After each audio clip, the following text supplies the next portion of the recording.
Oh, Peter Burns, I'm ready. I hope you are back at the studio. The Carolina fans are jumping. They have been waiting a couple of weeks for this home opener. Will Muschamp making his debut as the Gamecock head coach's first walk out into Williams-Brice Stadium. You know he has got some nerves going today, folks, because here come the Gamecock getting ready to take on East Carolina.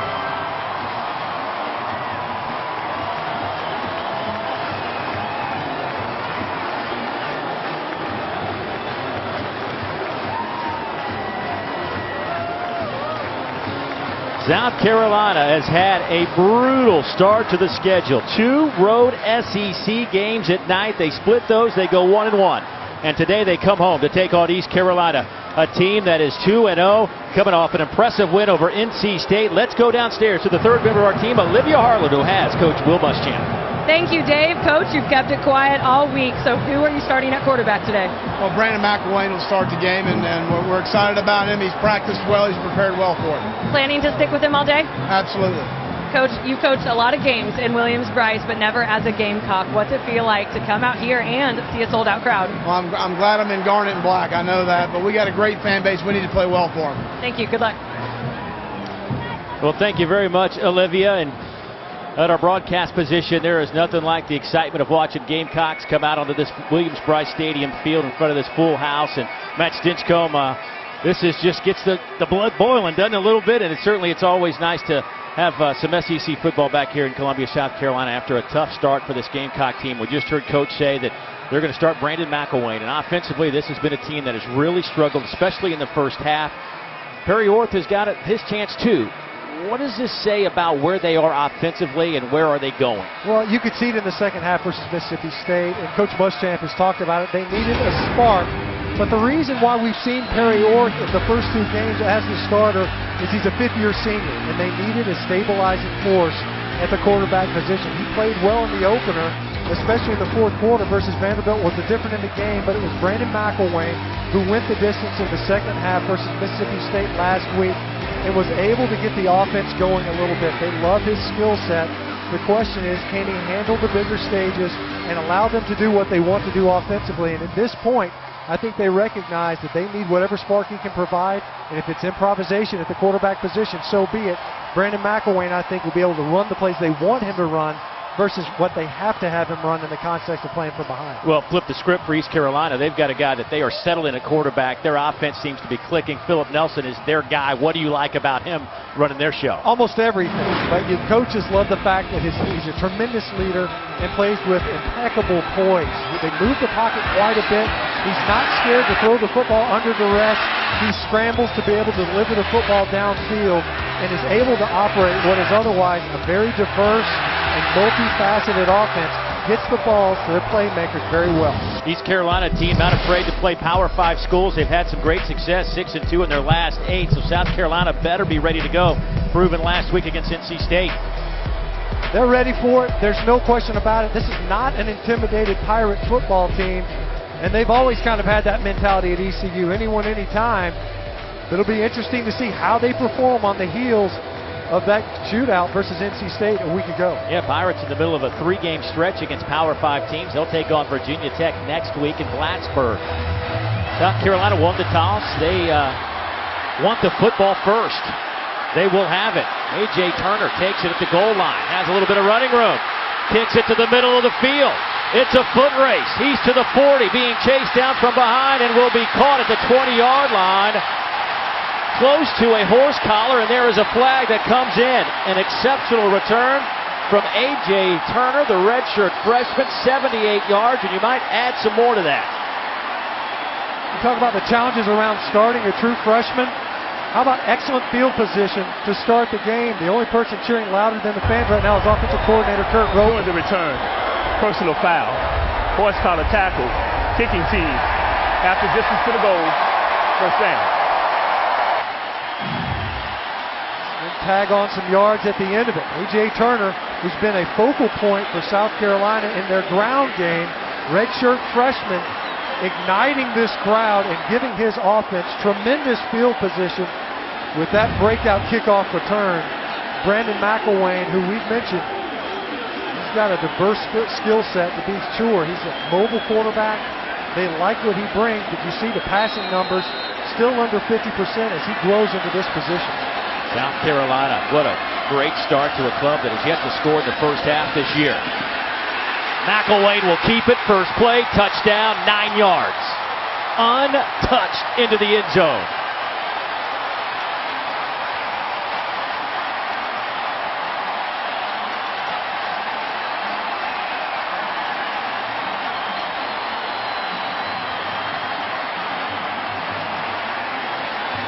Well, you wanted a quick start. I think you just got it.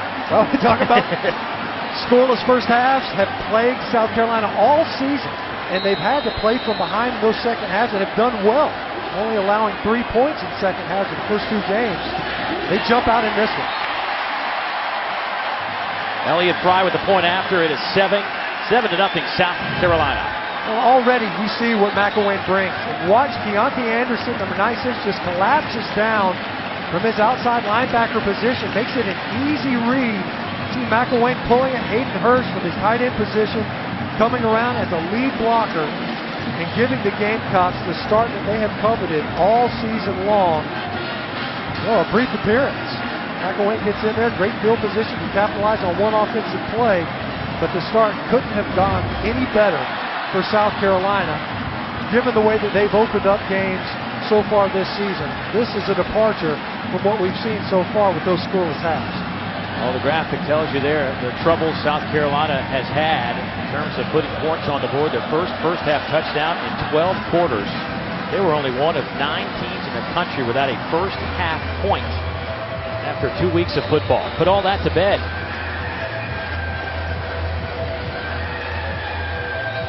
Bill Muschamp had talked about changing up their meal plans and the times that they go to bed, wake up, practice schedules, all kinds of stuff to get it cranked up. Make a play, right? Yeah, exactly. Change the menu all you want, bus schedule, whatever. Change your quarterback, and that's the biggest impact you can have on a team. That kick sails through the end zone out to the 25. Well, now you've got to defend an offense that has been clicking behind the efforts of Philip Nelson, a young man that was an outstanding high school player, national player, the state player of the year in Minnesota, but went to Minnesota and started 16 games over 2 years, felt like he needed to be in a more pass-centric offense. So he transferred to Rutgers, but ran into some trouble there, got into a fight in a bar and was dismissed 2 days after the incident, was charged with assault, transferred to East Carolina under Ruffin McNeil, who accepted him back into the fold, sat out last year, became the starter this year under Scotty McNeil, and has been unbelievable when you look at the numbers. A little end around by Zay Jones. He'll take it out over the 35-yard line. A pickup of 12. And for Nelson, his numbers are staggering this year. 81% completion percentage. He's thrown for 695 yards, 6 touchdowns to 1 pick. Good start on their opening drive. First down and 10. Good throw near side. That one is dropped by Jimmy Williams, the senior. They're really high on Jimmy Williams. Already what South Carolina anticipates defensively is tempo and sideline-to-sideline plays to try to wear out the defense. You see Williams there. Needs to come up with that catch for his quarterback.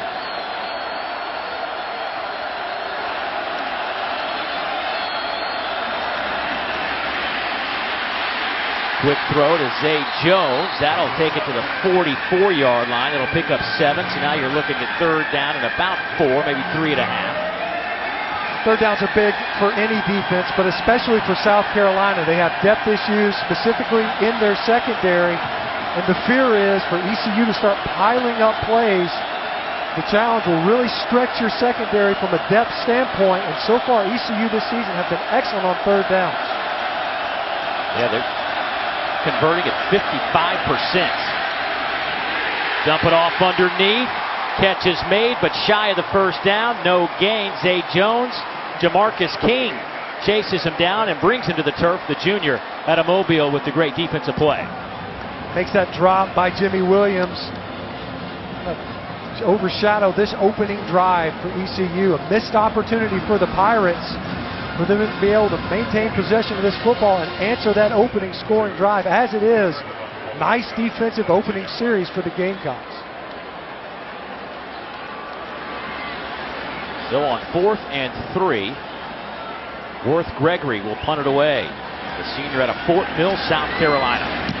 Started his career at Alabama back in 2012 before making a home at East Carolina. A good punt of 40 yards, no return.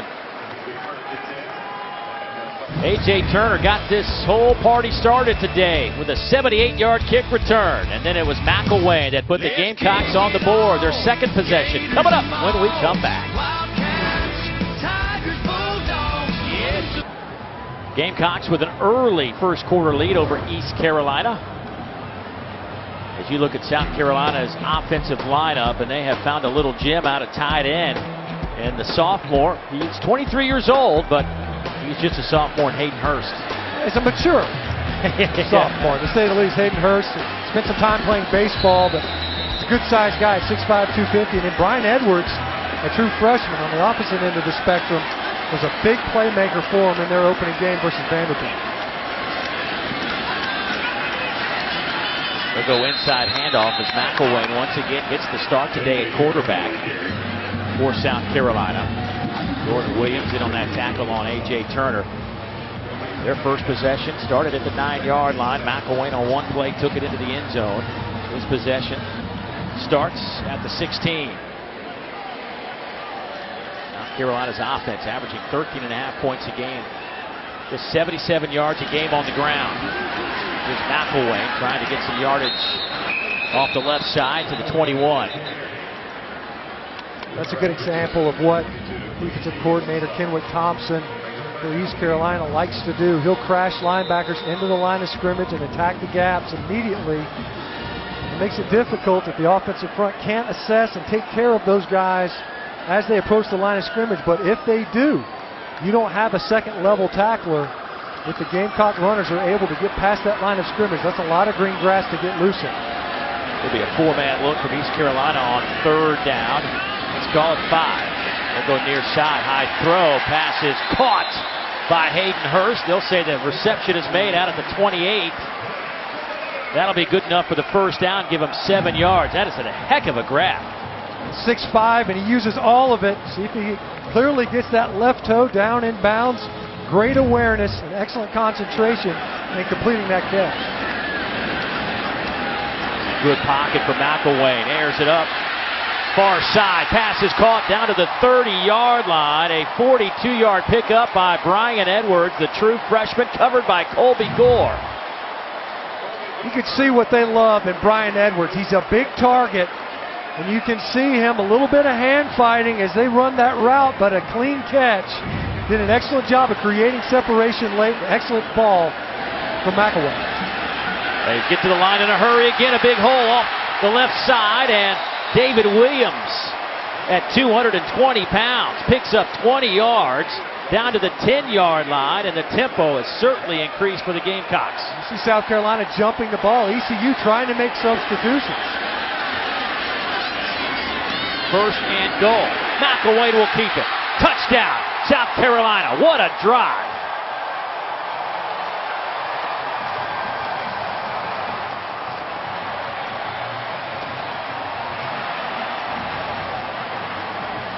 Part of the reason why you start Brandon McElwain is to be able to call the plays that you want versus calling the plays that you have to. We've seen him inserted into games.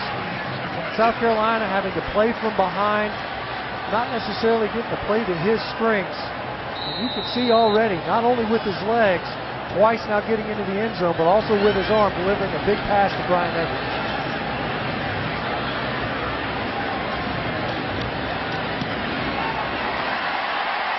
Point after makes it 14-0. Yeah, Will Muschamp, you gotta like that. 84 yards, 6 plays. McElwain, his second touchdown. Twice he was untouched into the end zone.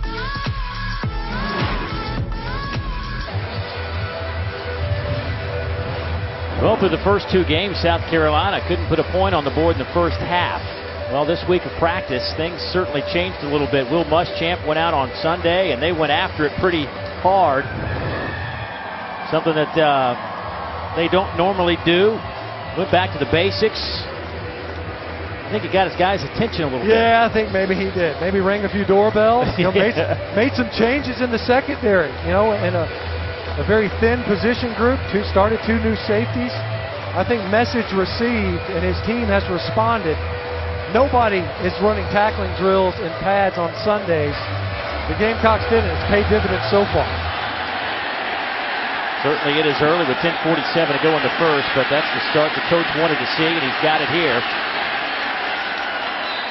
Quay Johnson on that return, 21 yards on that return. Let's go back to the touchdown.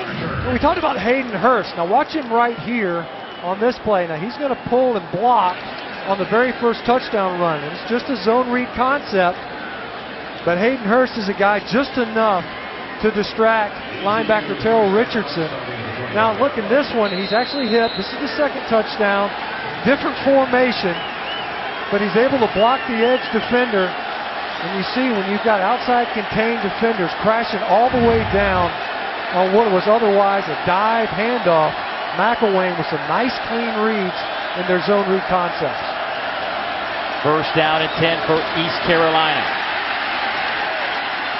Philip Nelson will keep it for about 1.5 yards, maybe 2. They're telling us that he hadn't run a whole lot, but he has the capability, and we might see a little bit more of that this week against South Carolina. It would make sense to try to at least distract a little bit out of that offensive backfield, make sure that you respect the quarterback's ability to run. Over the middle, Zay Jones, who has spun a pass now in 38 consecutive games, which is the 4th longest active streak in the country. That guy's just a ball player, old number 7. We can't get him the football enough. There's a number of them. We mentioned Quay Johnson as well, who has yet got the football, and James Summers, who's in the Wildcat here. They love to do this with number 11. He turns the corner. He is a big boy. It's hard to bring down. 6'3", 220 pounds, the senior. They'll line him up all over the field. Chris Lamons brings him down. And the difficulty is that because he lines up all over the place, but they also won't substitute Philip Nelson off of the field. Nelson under pressure, dodges one man. Can't dodge them all, loose football. They throw the beanbag, say it's a fumble, and South Carolina has it.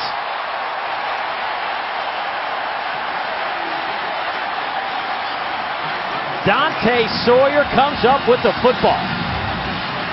They came with the corner pressure. Chris Lamont from the short side of the field.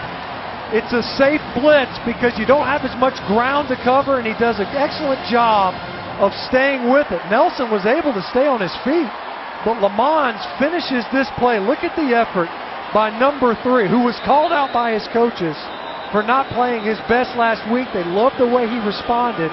And he has come up with probably the second biggest play of this game to give his offense excellent field position.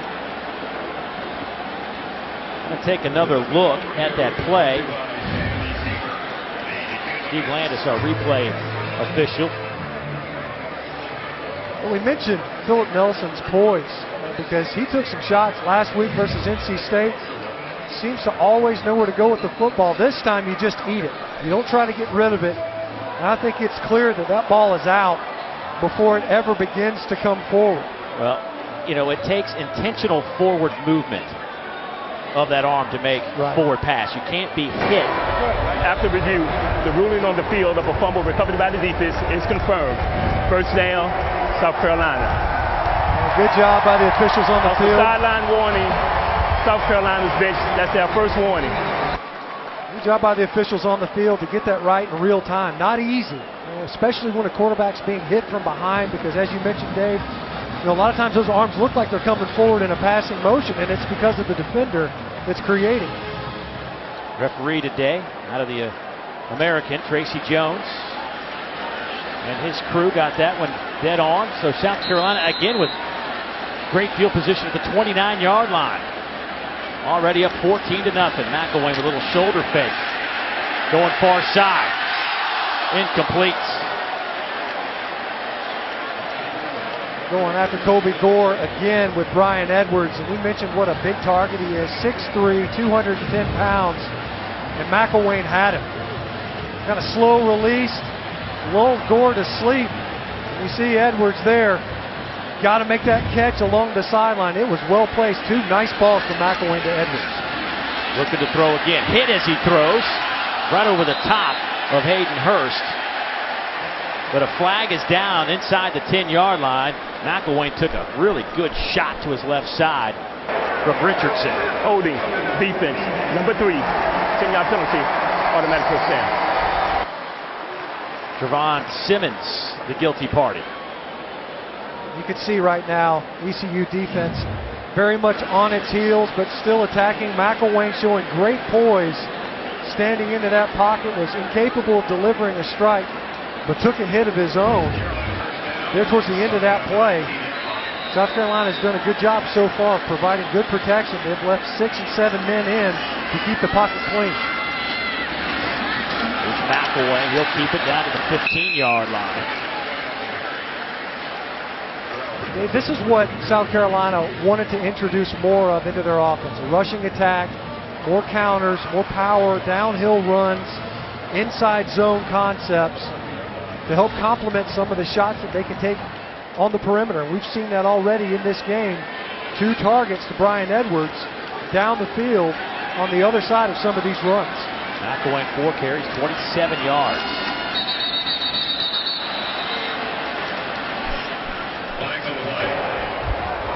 Ball start. Offense, number 74, 5-yard penalty, second down. That's a direct result. See the linebacker stemming down into the line of scrimmage. Terrell Richardson coming into that B gap, and Mason Zandy's just trying to get a little bit of a head start. He knew he had to cover it up.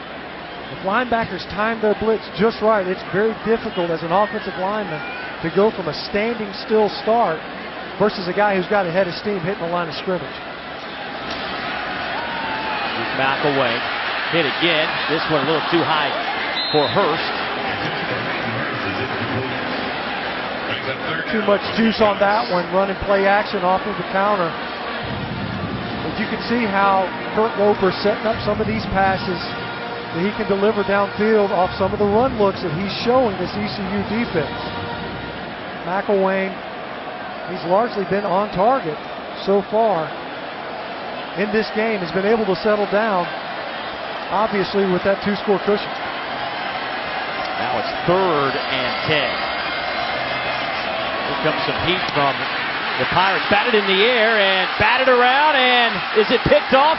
East Carolina says they have it. No, incomplete.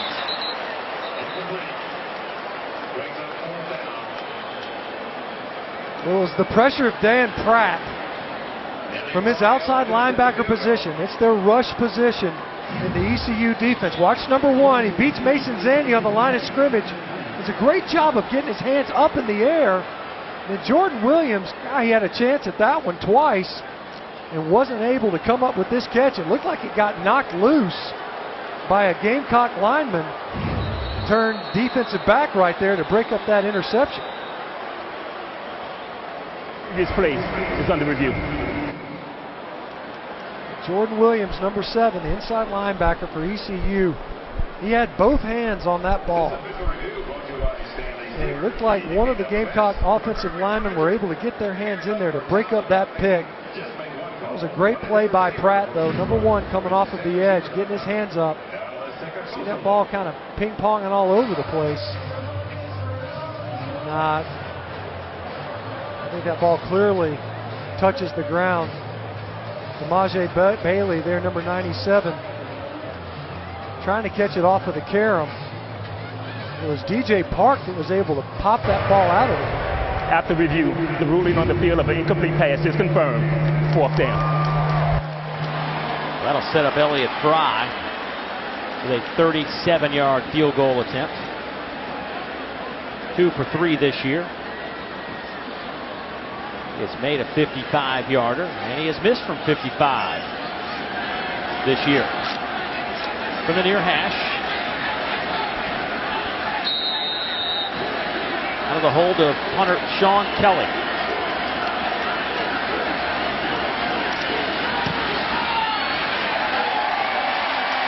And that kick splits the uprights. So South Carolina will add to their point total. 17 here in the first quarter. Back in a moment.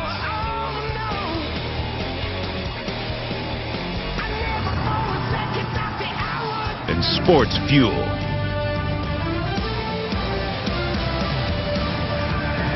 Well, East Carolina and South Carolina have met 18 total times. Gamecocks lead the series 13-5. First bet in 77. Last win for the Pirates was back in 1999. Gamecocks currently on a 3-game win streak between these two, but place is jumping right now. These folks have been waiting a while for a home game, especially Will Muschamp's debut, and it has gone well so far.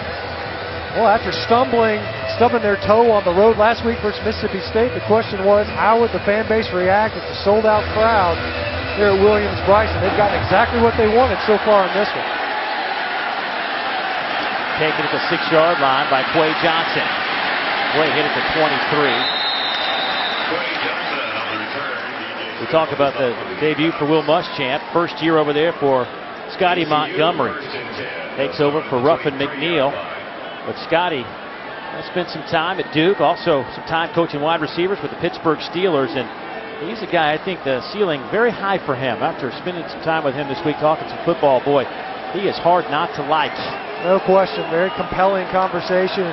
He spent some time around some very successful head coaches, David Cutcliffe and Mike Tomlin at Pittsburgh. You can tell that he has learned quite a bit from those two men. That inside handoff goes to Anthony Scott. He'll pick up 12 on that, their leading rusher. 22 carries, 161 yards on the season. Had 120 in their opener against Western Carolina.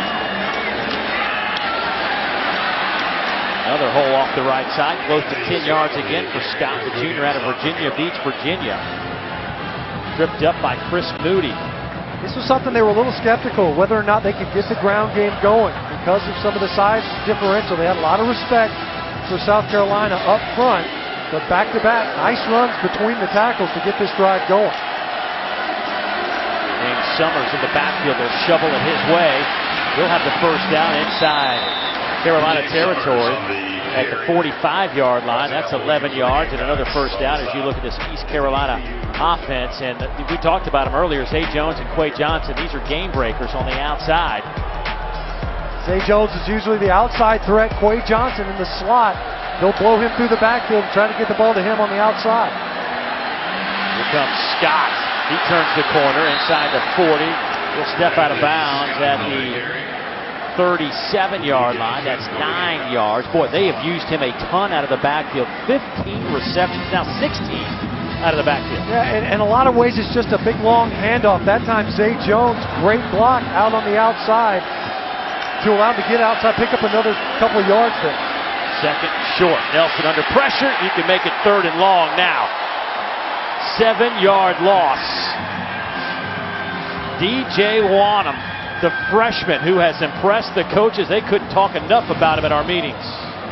You'll see him right here, standing up right alongside Bryson Allen Williams, coming off of the edge. There's just not enough blockers assigned for that backside pressure. It's a full slide protection, but they brought 2 to the strong side and were able to ultimately get to the quarterback. Double barrel pressure that time, but the back can't pick up both. 3rd down and 10. Whistles will stop the play.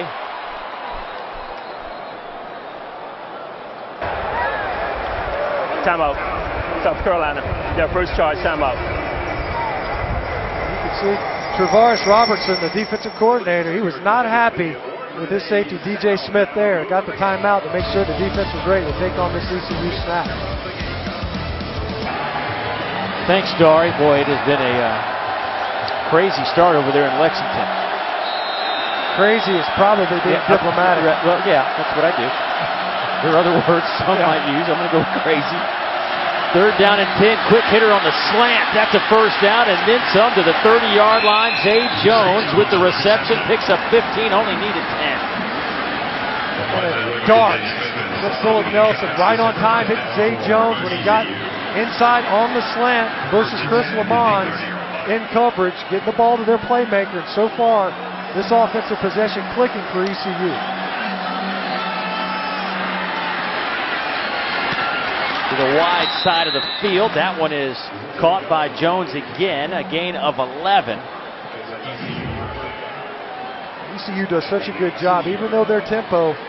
Zay Jones does a good job completing that catch, clearly hands underneath the football.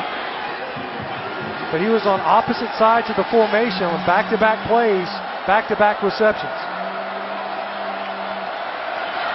Here's the Wildcat again with Summers taking snaps. He'll keep it off the right side. Makes a man miss inside the 15. He'll pick up 5 yards. Bryson Allen Williams had a chance to bring him down, couldn't hold on. Now it's second down and about 5 for the Pirates. They're going to stay with James Summers again now that they've gotten here into the red zone. Kind of a situational quarterback for ECU. Well, this is right in the same spot, almost the exact same spot last week. He was lined up like this, scored a 15-yard touchdown, took some NC State players with him. They'll hand it off to Scott, nowhere to run. Lost a yard. TJ Holloman, the senior out of Stone Mountain, Georgia, went to St. Pius High School in Atlanta. That time, a great job by safety Jordan Diggs, who didn't get the start here today. Was able to get in the offensive backfield, force Scott to dance and make moves before he even got to the line of scrimmage, and that play never got going. We mentioned how good ECU is on third downs. They're also excellent in the red zone. It's a big snap for this South Carolina defense as you see Nelson making adjustments. Quick throw right through the hands of Anthony Scott. And here comes the kicking unit. You can see the adjustment. Nelson moved Quay Johnson from the left side of the formation to the right. Cleared up some space to try to hit Scott out there on the near sideline. And we've seen 2 drops in this game now that have cost ECU. One on the opening drive where they couldn't maintain possession, and now this one with a red zone stall forcing this field goal attempt. 32-yard kick.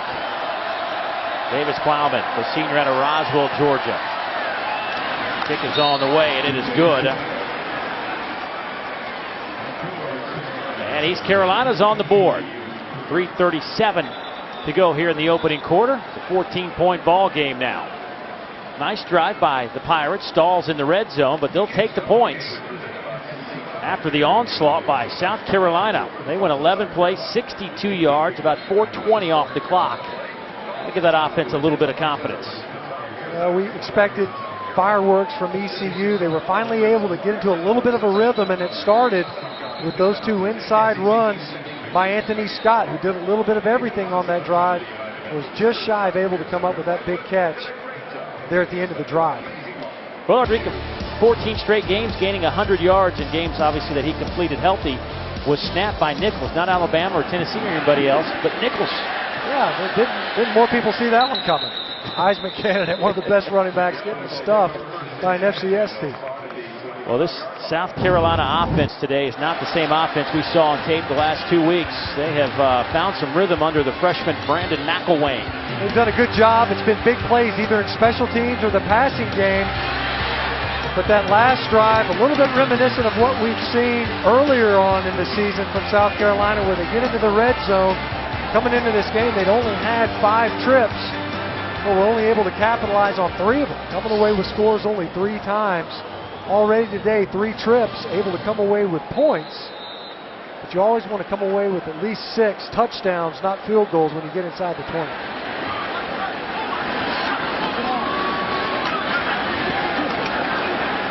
Hand off to A.J. Turner.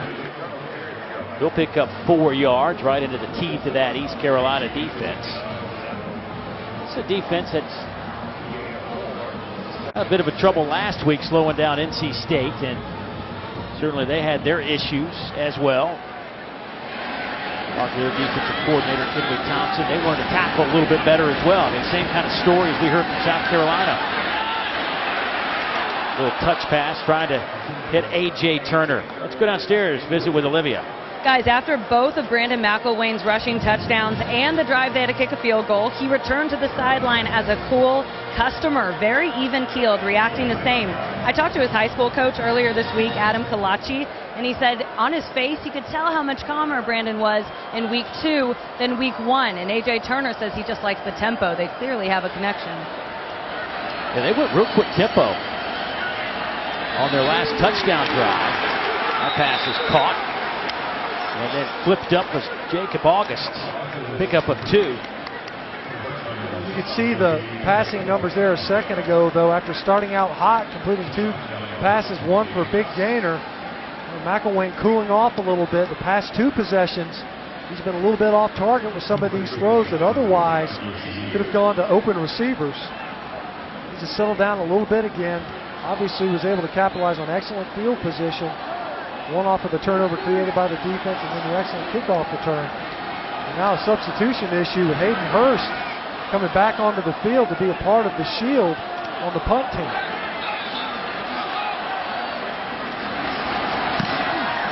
East Carolina tried to come right up the middle to block it. Johnson now. He is thrown to the turf. They'll spot his forward progress out around the 23-yard line. Good coverage by South Carolina.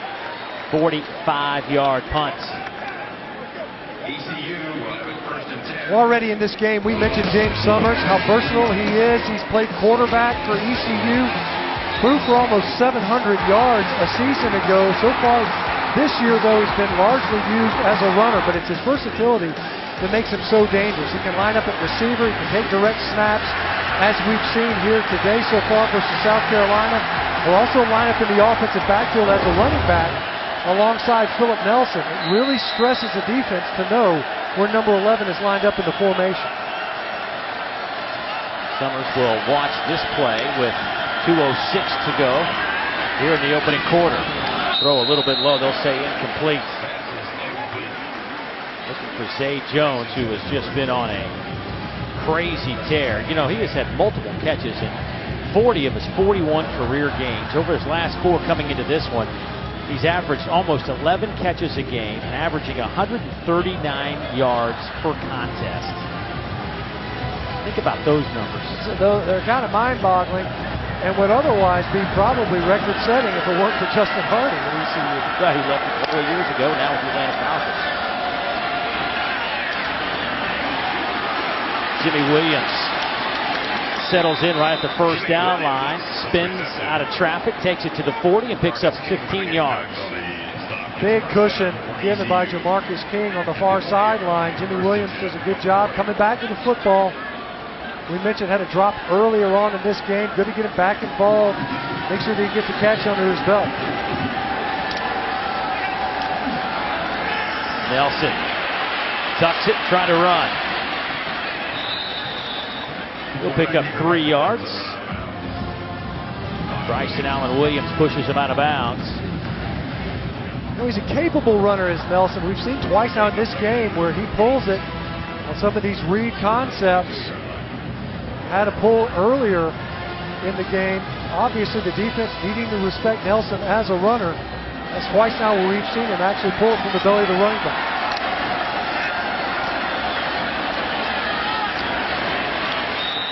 Jones again on the reception. Picks up 4. So far, though, South Carolina hasn't been exposed really in their back end, the secondary standpoint. Now, DJ Smith is back in there. We've seen Jordan Diggs back in there, the otherwise usual starters at safety.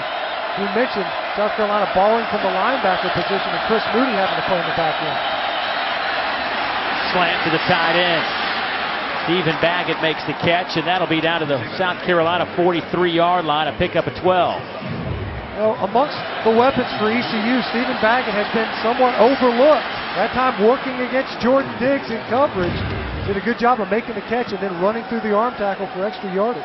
Coming back to his home state out of Beaufort, South Carolina. Boy, nice play fake all day, but he has to tuck it and run now. Boy, only one receiver downfield, and there were 3 black jerseys downfield defending Jones. And you can see, ECU likes these little half rollouts. You see 2 receivers end up going downfield, but as you mentioned, Dave, South Carolina playing coverage, and by the time Nelson possibly could have gotten to James Williams there in the center of the field, he was already under duress and trying to protect the football. He's already been stripped for a fumble once in this game. So that'll be it for the first 15 minutes. South Carolina in their first home game under the direction of Will Muschamp look good through 15 minutes. They put 17 on the board. They lead by a couple of touchdowns. Second quarter action, Williams-Brice Stadium here in Columbia, South Carolina. Dave Neal, Matt Stinchcomb, Olivia Harlan down on the sidelines. Glad you could join us as the Gamecocks trying to push their record over 500. East Carolina's off to a great start, 2-0, coming off a win over NC State last week. Summers takes the shotgun snap, play fake, coming near side. He will turn the corner, spotted out of bounds. Right about the 36-yard line. He'll pick up about 10 yards. So difficult to defend when you look at it. It's like a counter tray. You end up having 2 lead blockers, including Badgett from his tight end position, leading Summers up towards the line of scrimmage, able to pick up some yardage to make it third and manageable. And we've seen ECU and the South Carolina defense able to bow its neck and get an ECU offense off of the field on third down. Nelson, he'll tuck it, try to run for it. He's going to be close, but stopped just short. Actually, they'll mark him about 1.5 yards away from the line to make. DJ Smith comes up to make that play. So now you're probably in that go-for-it range. Offense stays out on the field. We asked early on just how comfortable they would be with Plowman. This is well outside of their comfort zone, as it would be for most. On the 4th and short, trying to get something going in plus territory.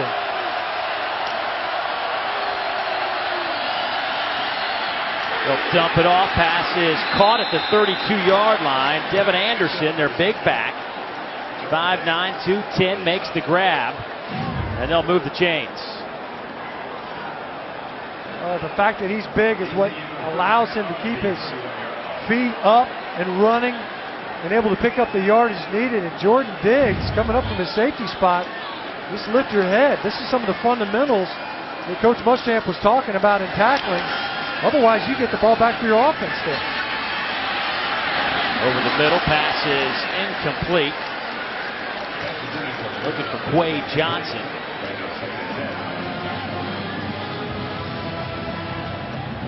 See Nelson coming into this game. He's enjoyed pretty good protection all season long. Only 1 sack allowed by East Carolina. He's been knocked around a couple of times here today, sacked 3 times, and that time Marquavius Lewis, who's yet to notch a sack this season, was able to get a shot on the quarterback as well. South Carolina only had 1 sack coming into this game. That pass is caught down to the 25-yard line by Johnson. He'll pick up 6. Go back to another manageable third down. Third down at about 4. Narrowly converted the previous one with an opportunity to get a tackle shy of the yardage needed by Jordan Diggs. And again, somehow ECU able to eke out the yards needed. Philip Nelson making adjustments at the line of scrimmage. Jimmy Williams goes in motion. They'll go underneath. And that'll be a loss of about 3 to Zay Jones.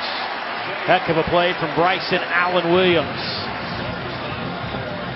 ECU loves these shallow crossing patterns on third down. You see Zay Jones come all the way across the line of scrimmage. You see the 2 wide receivers, they actually slap hands when you want to rub. And what you're hoping for is man-to-man coverage. That time, Bryson Allen Williams just sitting in zone waiting on Zay Jones to make the catch so he could get the tackle. Plowman will step in, try to hit this from 43 yards. The kick is on the way, and he will split the uprights. So Plowman is now hit from 32. and 43. Carolina still leads this one, 17-6, 12:05 to go, second quarter. Auburn right now. No kidding. I mean, A&M has played a lot better football this year too, but Auburn, you wonder because the defense has been much improved so far this season. They just need the Auburn offense to catch up. Looked like there were a few signs last week that maybe they're making some progress. You just don't know. That's what I'm saying. Who knows? It's amazing how much it helps just to pick who your quarterback is. Kicking team, ball will be placed at the 35-yard line. First down. Well, South Carolina a little bit sluggish here the last couple of drives where they had a great kickoff return to start the game. A.J. Turner took it down to the 9-yard line, and that is when McElwain took it in from there. And then they had a nice drive and scored on a McElwain touchdown. But last two drives, just 16 yards, and they managed a field goal. See if McElwain can get it going. Will Muschamp told us right before kickoff that he was going to use McElwain as a starter and go with him as long as he could. Wanted to ride him this afternoon. Didn't want to really use a two-quarterback system, but I'll tell you what, East Carolina's got some juice on the defensive side as Williams is just drilled by Dimitri McGill, a loss of 3. It's been quiet so far for the big boy, Dimitri McGill, because he's one of those guys that they expect to be a playmaker for him. He's right here in the middle of the defensive front, and watch him just really overpower Corey Helms. You see him, he's trying to reach block, big number 56, and he is a load. They love the way he plays with a chip on his shoulder. Nice tackle for loss there. They'll go with Davis on the little speed sweep. Andreas Davis, the true freshman out of Mays High School in Atlanta, 4-star recruit. Thought we might see a little bit more of the true freshman. 58 catches as a high school senior.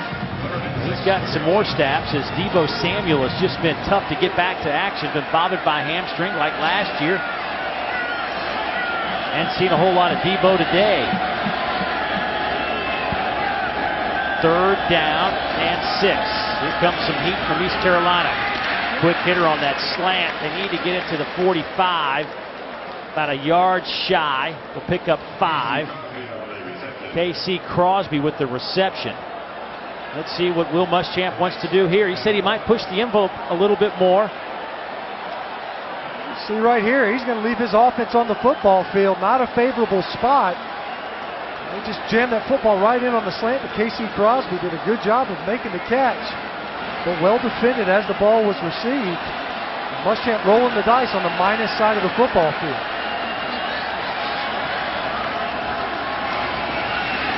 McElwain will try to pick it up, and he'll be denied. And Carolina will turn it over on downs. Deion Pratt, first man there for East Carolina. So it's the concern you see it on the backside of this play. Great job by Deion Pratt, who's come up big so far for the ECU defense. Big stop here.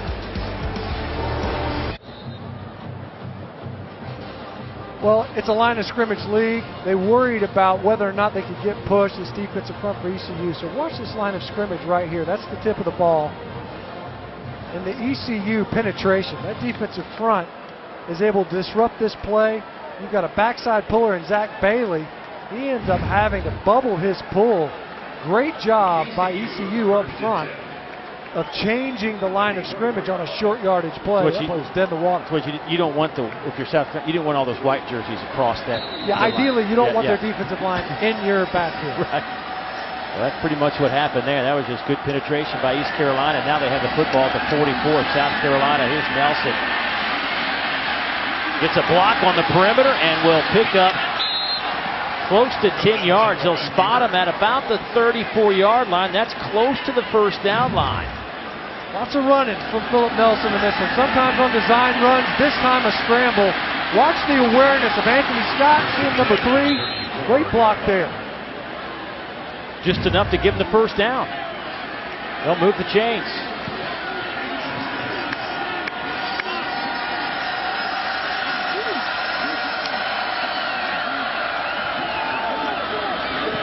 Come near side with it.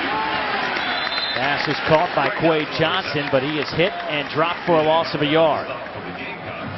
Let's go to Olivia. Pirates wide receiver coach is happy with that play. It's exactly what he told Phil Nelson to do in the last time out. He said, I want you to give the O-line a second to set and move before you make a move, talking about passing. And he said to the group, this time we're coming away with 7. Well, they're driving now. Ball sits at the 35-yard line.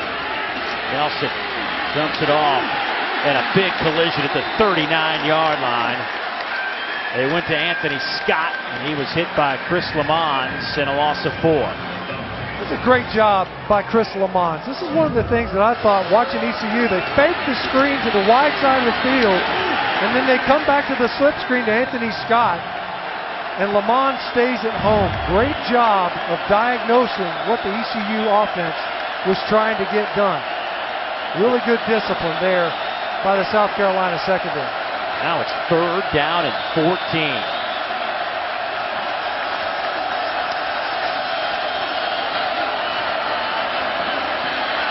Nelson, wide side of the field. Pass is caught. Well shy of the line to make. Quade Johnson with the reception. Antoine Wilder gets credit for the tackle, but here we are again in maybe 4-down territory for the Pirates. I want to blow by that effort by Antoine Wilder. Singled up, man coverage. Did a great job of tackling to the ground and forcing this attempt on 4th down. Once again, we've seen it pay off in the previous possession. ECU, with a broken tackle by Devin Anderson, was able to pick up just enough yardage to keep that drive alive and get into field goal range. Right now, they're already on the cusp of that in their comfort zone with Plowman. But a chance on a 4th and longer this time to convert. There is a whistle. Play is stop, timeout. Timeout. ECU, their first charge timeout.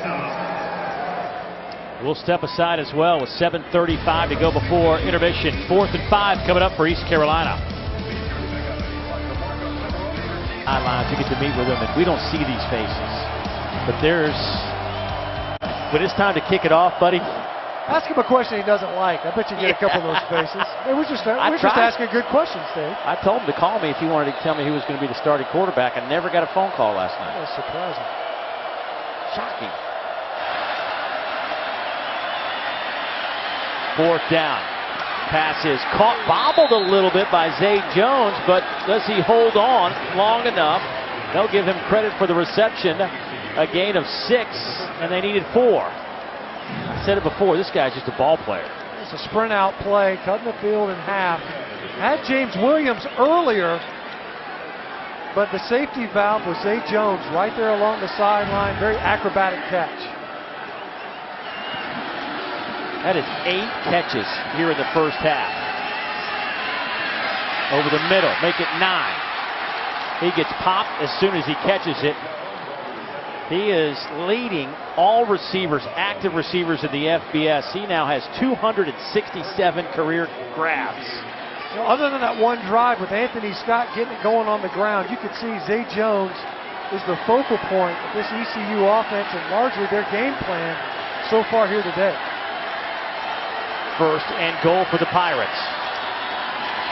Summers scoots to the right side, takes a couple of defenders with him right inside the 1-yard line. It'll be 2nd down and about a foot. Well, ECU did a great job defensively moving the line of scrimmage. This time offensively, nice push up front. And James Summers, just a great individual effort to grind towards the goal line. Summers gets the snap again, working the right side, tries to power his way in. They'll say he's down right at the line of scrimmage, no gain. You see kind of a scrum there right at the goal line. As you see Summers sticking his nose in there, and there's a big pile. And you can see there he has left knee and right knee, establishing him down before he's able to lunge towards the goal line.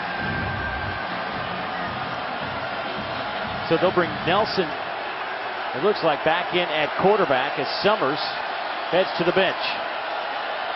On 3rd down and goal, ball sits right at the 1-yard line.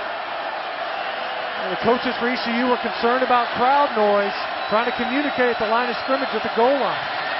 Nelson to throw. That ball is picked off in the end zone, intercepted by South Carolina.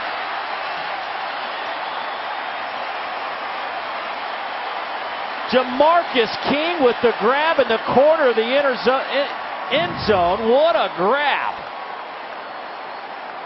That ball's just well underthrown. You look at number 81, Jimmy Williams has a step. You see there, a rub route just enough to otherwise would have disrupted Jamarcus King in his coverage. But that ball underthrown and inside. And Jamarcus King does a great job of adjusting on that football. You can see the separation that Williams had. But that time, Philip Nelson, too much touch on the pass. Make sure that Jamarcus King completes this interception. It looks to me that he does. See that ball? There towards the very end. Well, only after he would have established himself as down, left knee and right elbow.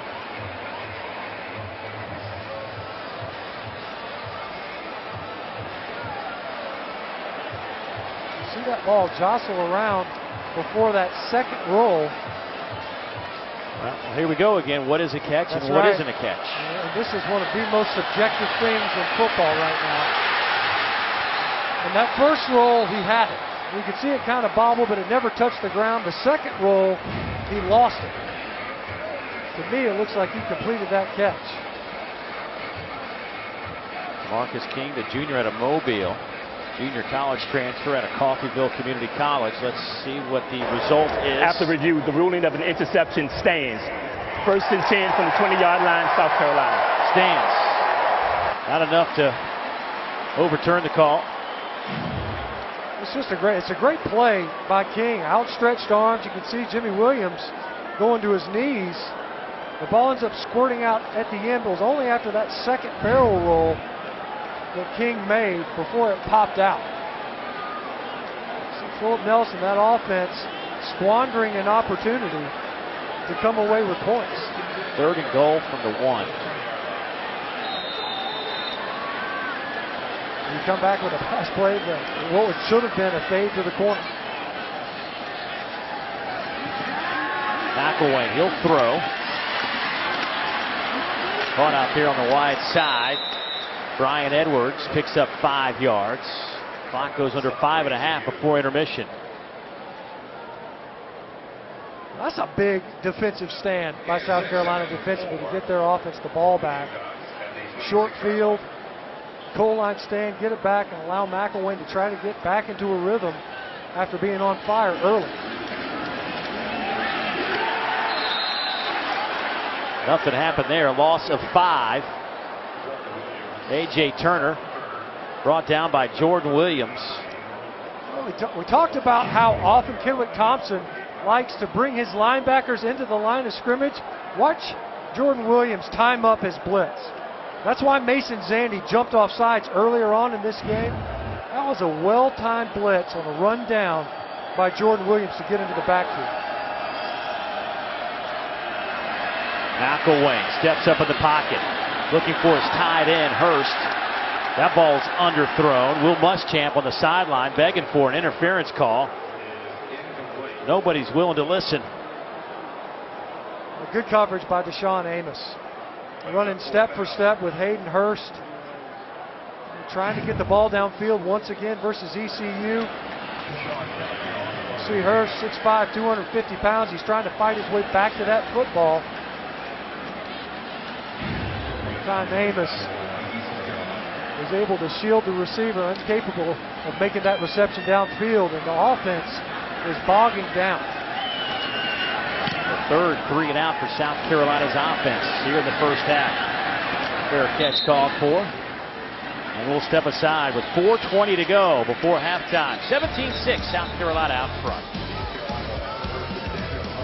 All right, thanks, Dari. And, you know, as good as they started, though, they've got to find something here. East Carolina's offense is too potent, I think, to keep playing these games where it's 3, 4, 5 plays and you got to punt it away. Yeah, punt early for McElwain, but things have kind of slowed down for him. And ECU stubbing its toe when they're getting into scoring position. That ball's batted in the air. Incomplete. Ulrich Jones, the junior, out of Oxford, Alabama. It's his big paw up in the air.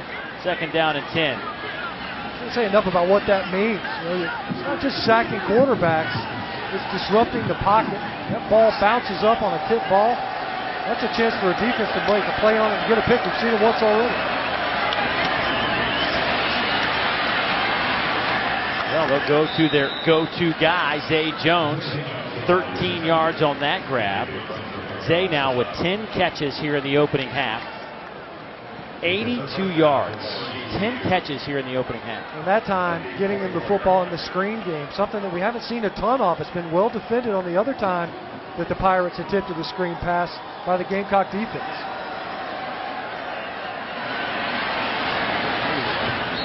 That time, Nelson will just have to get it away. Nelson 18 out of 25 for a $134.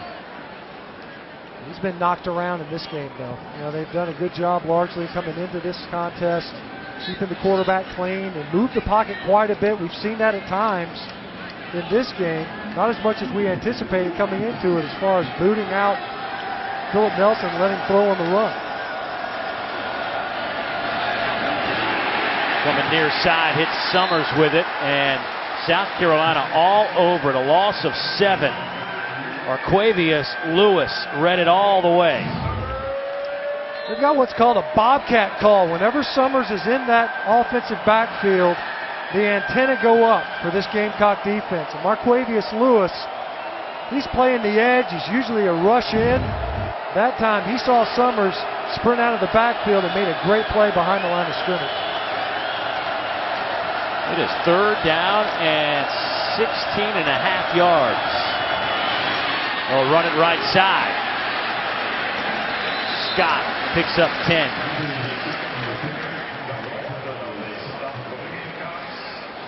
Just trying to pick up some yards, play a little field position before you punt the football away. South Carolina, defensively, nice job getting the football back to their offense. Those negative yardage plays really hurting ECU. They've done a really good job of not only affecting the passer, but penetrating that Pirate offensive backfield.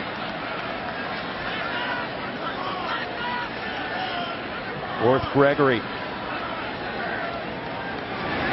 Shot Benton back to return the end-over-end punt.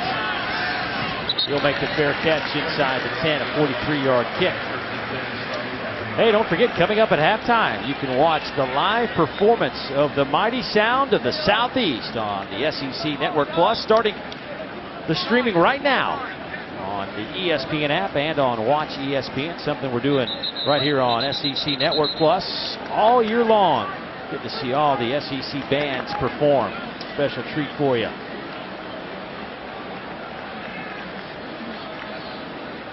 .220 to go before halftime. McElwain, and this offense has really slowed down, and give some credit to East Carolina. Yeah.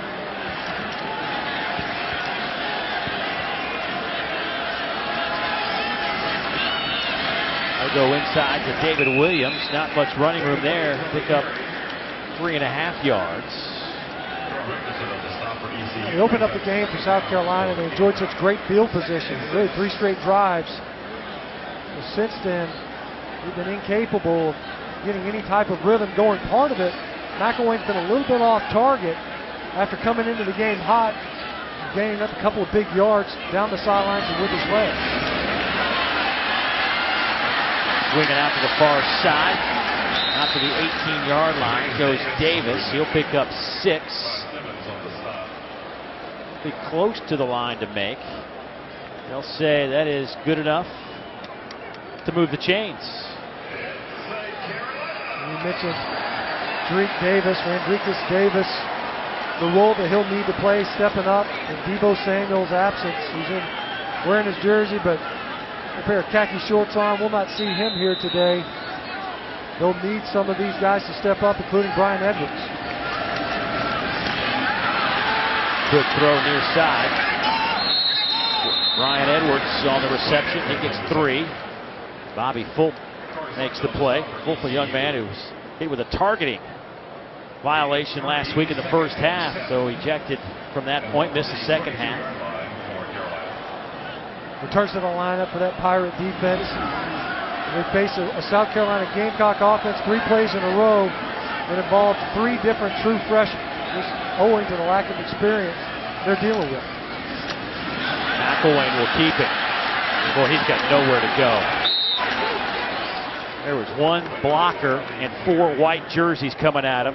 Colby Gore comes up to make the play. Colby Gore, they've gone after him a couple of times in coverage, a true freshman in his own right. Deion Pratt coming from his outside linebacker position as well in pursuit of McElwain. You see that time, really nowhere to go. And a 3rd and long with the South Carolina offense that in the passing game has been completely out of sync the last several possessions. The last 3 touches for them on the offensive side of the ball. Surprised East Carolina used some timeouts to try to get the ball back, force a punt here. I guess there you go. Maybe they felt like South Carolina was going to pick up the first down on the ground and be able to run the clock out. Take it down. And as you mentioned, Dave, you head into the locker room now with an opportunity to play with the lead. Jumped all over East Carolina in this game, but has since kind of settled down into a rut offensively. Boy, a quick start for South Carolina. 17 quick points. They hold on and lead after 2 quarters, 17-6. Time to send it to the studio for our auto insurance halftime report, guys. Thank you, Coach. Brandon McElwain runs it in for 2 in the first 5 minutes, but what have you seen since? Well, we've had some short fields to start the game. We started fast with the kickoff return. He's done a really good job. We got to block a little better up front. He had a nice ball down to Brian Edwards on the sideline, so I'm real proud of the way he's playing. And your defense got 1 sack in your first 2 games and 3 already today. How are they getting to the quarterback? Well, we've done a nice job. We've done a better job of covering down the field. He's had to hold the ball a little bit. That helps. Thank you, Coach. Back at Williams-Brice Stadium on a gorgeous Saturday afternoon as the Gamecocks open up their home schedule on the debut of Will Muschamp. They got off to a great start, but then things kind of slowed down for South Carolina. Defense played well to limit this East Carolina team to just 6 points. Dave Neal back alongside Matt Stinchcomb. Your impressions of the first half for South Carolina? Brandon McElwain gets the start and went the distance in the first half. It couldn't have kicked off any better, literally and figuratively. The way this game started, it was sparked with an excellent kickoff return by A.J. Turner to give this offense incredible field position to start this game. A home opener for a true freshman at quarterback. What do you want? How about a red zone possession and a 1-play drive for a touchdown? And Brandon McElwain doing what he does so well as a runner. And then on the ensuing offensive possession, able to hit a 42-yarder to Brian Edwards down the field, setting up yet another touchdown run for the quarterback for the Gamecocks. And then defensively, getting a short football field from the efforts of your defense. Due to the turnover, setting up the South Carolina offense yet again in scoring position. Defensively, stepping up big and denying ECU's opportunity to get in the end zone after being stuffed on 4th down. And you see the stats, somewhat similar in the rushing game. It's largely been field position and the takeaways and points thereof that have been the difference in this game. You look at the total number of plays, 44 run by East Carolina, only 26 plays run by South Carolina. Hey, moments ago, Olivia Harlan caught up with East Carolina head coach Scotty Montgomery. Coach, after their first 2 quick touchdowns, you've limited them to just 3 points. What do you like defensively? You know, we got to keep our physicality where it is right now. I think the biggest thing is we had to weather the storm a little bit. Our guys did it. Our defense is settled down. Offensively, we got to get going. You said you did not want the halftime conversation to be about missed assignments and alignments. What was it about? You know, it's about doing what we do, doing our job. We had a few mental errors there, but the biggest thing was coming out executing at a high level. We just didn't execute. There was a few things that we knew what we were doing. We just didn't do it the correct way. Thanks, Coach. Take care. Well, the first play from East Carolina picks up 21 yards. It's Quade Johnson makes the grab out near the 45-yard line. Right out of the gate, getting the ball to one of their playmakers who they attempted to get the ball to a little bit in the first half with limited effectiveness. Right now, right out of the gate with a big play to Quade Johnson in the slot. his fourth catch. Now Scott tries to turn the corner. Stays on his feet inside the 45. That's close to another first down. That'll be about 9.5 yards, maybe 10. We'll see if they move the chains on the far side. We mentioned what South Carolina anticipated out of ECU was the sideline-to-sideline type of an offense. To get that defense running, to get your big bodies having to run the 50 yards from one hash to the opposite sideline. Second down and very short. They will throw it to the 37-yard line. It's caught. Zay Jones picks up 6. And I'll tell you something, he's on a record pace here. Zay Jones now with 11 catches. It's impressive. We knew he was a prolific receiver to be sure, but so far has been a very bright spot for this offense.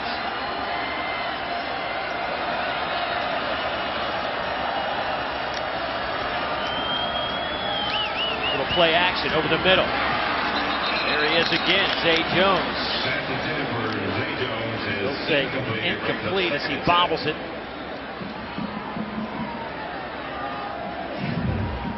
Probably developing calluses on his hands. He's catching the ball so much, but that time very catchable. Zay Jones in traffic.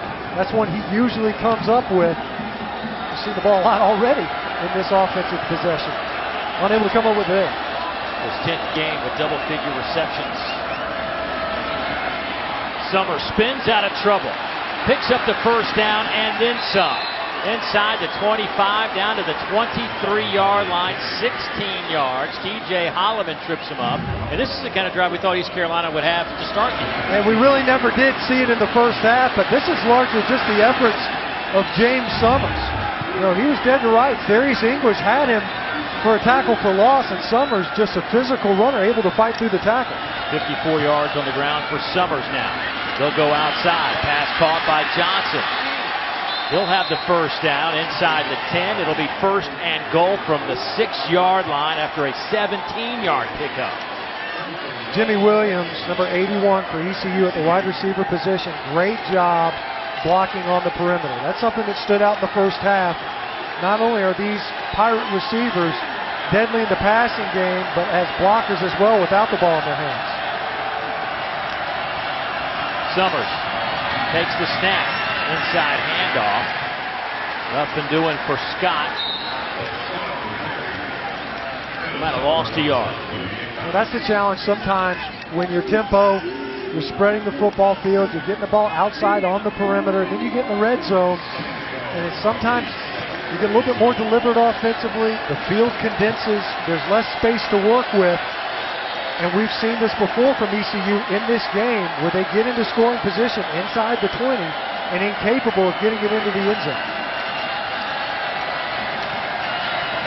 Here comes some heat from South Carolina. Pass is picked off at the 1-yard line. Chris Lamons, this time the junior.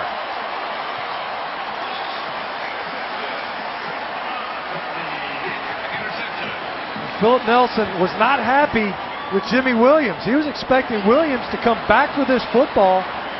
Lamons comes right underneath this route. Watch 81 working versus Lamons. Let him get away with a good bit of contact there. And Nelson is saying, I want you to fight back to the pylon.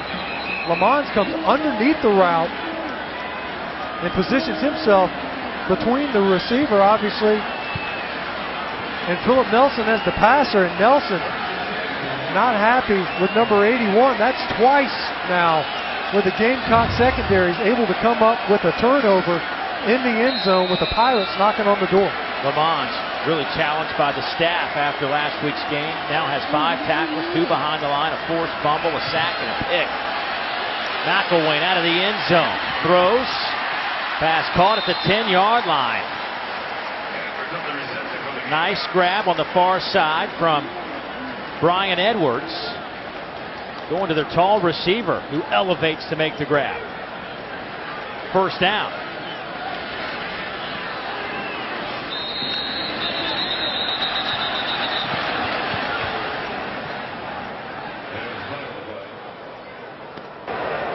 Ball starts. Offense, number 8. 5-yard penalty. First down. That's Davis, the true freshman. Sometimes you get a little bit eager. jump the ball that you see there. Bill Muschamp, he's coaching no matter what that time. Coming over to the sideline, Jasper Sasser, it looked like one of his corners. A few pieces of insight from a coaching standpoint.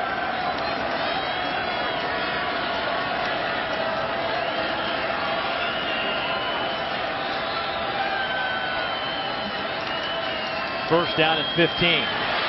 McElwain throws it up. Pass is caught, but they'll say out of bounds. What a grab, though, from Davis. Corey Sargent was in his hip pocket the whole way. Ooh, did he have a foot in? Yeah, it looked like he did to me. And does he complete the catch? They're going to take a look at that one again. That may stand as a reception upon further review. Yeah, that left foot is clearly in bounds. You can see it right there. That's a great look at it. His left foot not only touchdown in the field of play. Both officials in good position. You can see his foot there. Completes the catch, no question about that. I'll be surprised if that's not overturned and ruled a completion. And if so, we saw Brian Edwards receive a pass from Brandon McElwain. Now you throw a punt of sorts. I mean, that ball just hung up in the air in the face of pressure. McElwain having to unleash it early. Davis able to track it down, playing center field, and to get his foot down in bounds. These are true freshmen that are part of this passing battery right now. You talk about a bright future. And remember, Deebo Samuel not playing today. He's wearing his khaki shorts on the sidelines. Bad hamstring. Anybody watched that Mississippi State game last week? Opening play, went deep. It was there. That's a touchdown. And he pulled up lame with a hamstring, and Deebo tried to give it a run before the game. After review, the receiver completed the process of the catch inbounds at the 32-yard line. It will be 1st and 10 from the 32. And there's a look at Davis, who made the catch, playing some big snaps because of Samuel's absence, and comes up with a huge grab that gets South Carolina out of the shadows of the goalpost. And that's a contested throw right there. You look at Corey Sargent, he's all over him in coverage, arms between the ball and Davis's body. Davis still able to come up with a big catch. McElwain. That time Davis can't shake free of Sargent. Incomplete, 2nd down and 10. You said it, Dave. It's getting off of your own goal line, finding a way to not only muscle your way out of the shadow of your goalpost, but also to get a big hitter in the face of pressure, and knowing that you've got a receiver that will fight for the football for you.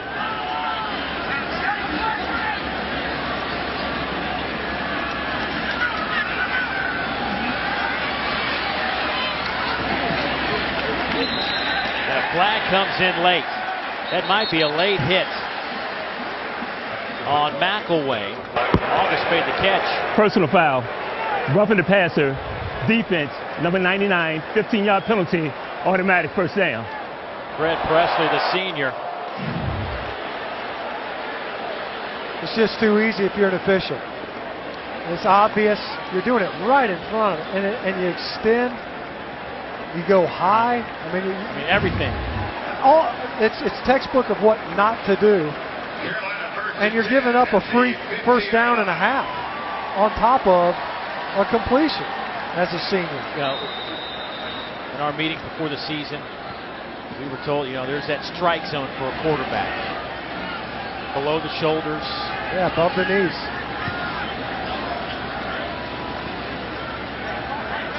That sets up South Carolina beautifully at midfield. This drive started at the 1.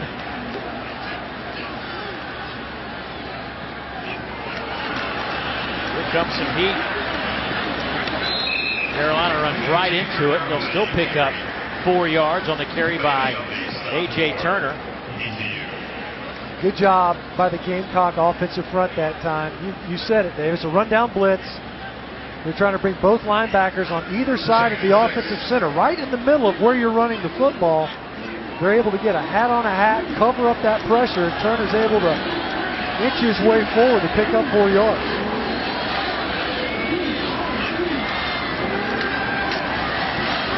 That's dropped. Jacob August hit him right in the hands. He's looking to run before he looked it all the way in. It's the same on recreational football fields as it is on SEC football fields. Look that ball all the way in. You can't run before you make that catch. You can see that's exactly what he was looking to do, to break it inside and pick up more yards. South Carolina 2 out of 6 on third downs. Pass is high and incomplete. That time, defensive coordinator Kenwick Thompson coming with corner pressure again from the short side of the field. South Carolina had enough to pick it up, but they were misassigned. Didn't have a hat for one of the guys coming off the edge, and he ended up throwing with the man in his face. Well, if they can get this punt off and keep East Carolina somewhere around the 20-yard line or beyond, inside the 20, you got to say that's a win for South Carolina. The field position battle, no question. You flip the field. Fair catch called for at the 15-yard line, a 30-yard punt, but Carolina offense got the ball at the 1-yard line. East Carolina will now have it when we come back.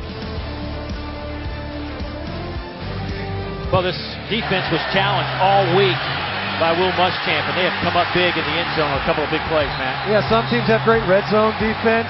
So far, South Carolina's had great end zone defense. 2 big plays in their own end zones. Chris Lamons having a monster game here today and answering the call out from his coaching staff. They challenged him to play better. They said he received that coaching very, very well, and you can see his efforts in the practice field being borne out on the game field here today. Marcus King with that first pick on a 3rd and goal from the 1. And then Lamont with the interception a moment ago on the 1, and South Carolina able to get it out of that precarious spot. Got it to midfield, had to punt it away, and East Carolina now has the football at their 15 on their first play. They lose a yard. Yeah, you come out in the second half if you're ECU, and you do exactly what you wanted to offensively coming into this game. You work right down the football field, but then you stall out in the red zone once again, and then come away with no points with yet another turnover, but the offense has clicked. 20-yard line goes Stephen Baggett, the tight end. He'll pick up 5, and now we're facing a 3rd down, and let's call it 5.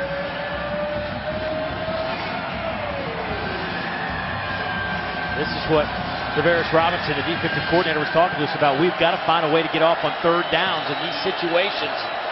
Here's your opportunity. East Carolina 2 of 9 on 3rd downs today. Zay Jones, top of the formation.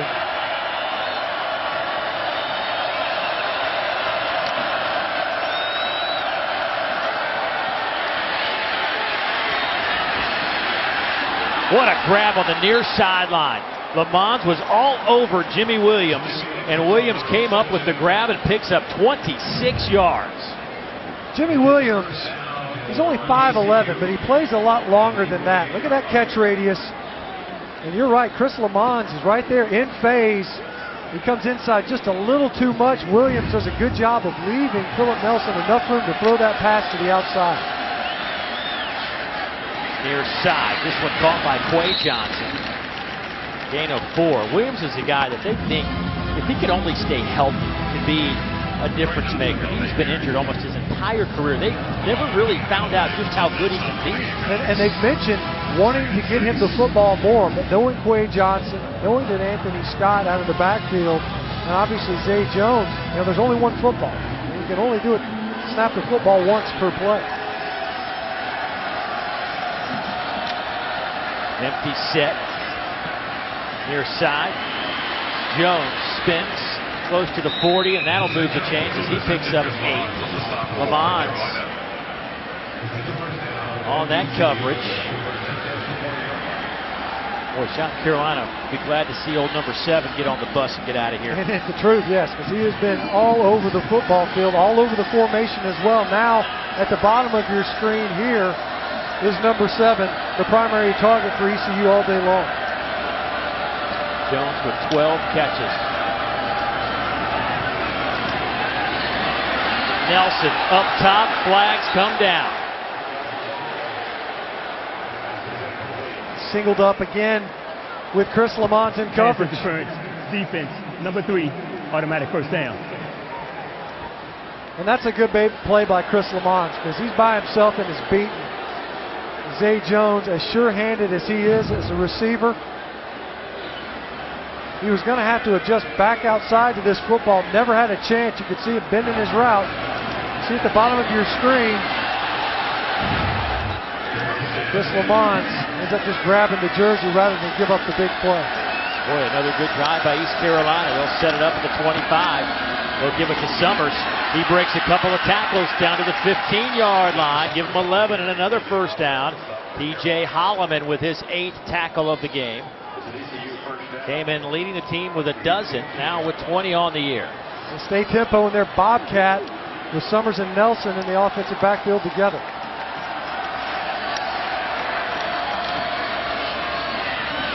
Summers again.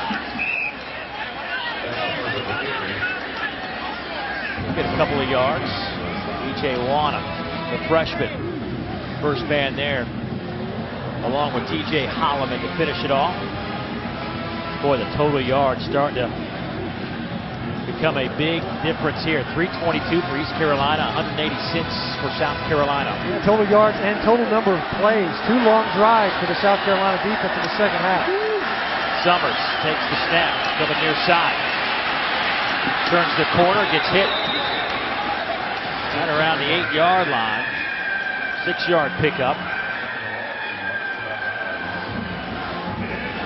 Keep in mind, this is where ECU, the offense has either bogged down. You mentioned earlier a 3rd and 1. You go to a fade route, results in an interception. Then on the opening possession of the second half, they were just down here again. An interception by the Gamecock defense, who has been lights out in generating takeaways at this part of the field. Summers takes that snap, hands it off to Scott. He is hammered. No gain on the play. Wana, first one there for South Carolina. At that time, offensive coordinator Tony Peterson not going to risk it, leaving James Summers in there. Once that run element at quarterback trying to split the defense, South Carolina did a good job staying at home. And it really has, the story of the game has been the red zone issues for this ECU offense. Now having to potentially settle for yet another field goal attempt. Lucky, even in this instance, better than turning it over again. Plowman was hit from 32 and 43. This one is on the way, and he will miss it from 25 yards out. Oh, boy. East Carolina. Dave, this is why when you pay attention to box scores, total offense means nothing. It's scoring offense that matters. You can pile up yards all day long, run 99 yards all the way down to the other end zone. If you come away with no points, it just doesn't matter. Carolina leading 17-6. I mean, it has been time and time again, East Carolina knocking on the door, but they can't seem to get that touchdown, and Carolina leads at 17-6, 5:07 to go, third quarter. Brandon McElwain has gone the distance for South Carolina at quarterback. Gamecocks will have it first down and 10 from the 20-yard line. McElwain to throw. He will airmail everybody into that East Carolina bench.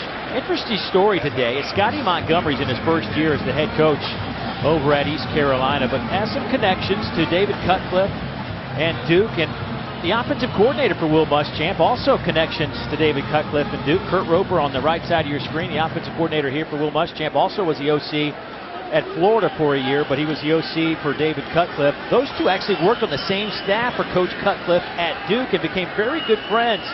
And we're talking to Scotty Montgomery and said those two guys got to be real close on that staff with Coach Cutcliffe. And both those guys couldn't say enough great things about Coach Cut. Well, you talk about an excellent man to kind of learn what it takes to be successful, regardless of where you are. What he's been able to do at Duke, winning a division, it's been pretty exemplary. Scotty Montgomery, they've got a gem in him at ECU. They love him, very disciplined approach. And so far, they've been foiled in the red zone. Otherwise, they've done a really good job offensively and defensively as well, slowing down South Carolina. They haven't scored since their first 3 possessions of the game. A couple of tight ends on 3rd down. Here's McElwain. Dancing around, trying to make something happen, looking for Williams. Did he make the catch? Yes, he did. 16 yards. Boy, South Carolina needed a play, and they may have just got it from Williams out of the backfield.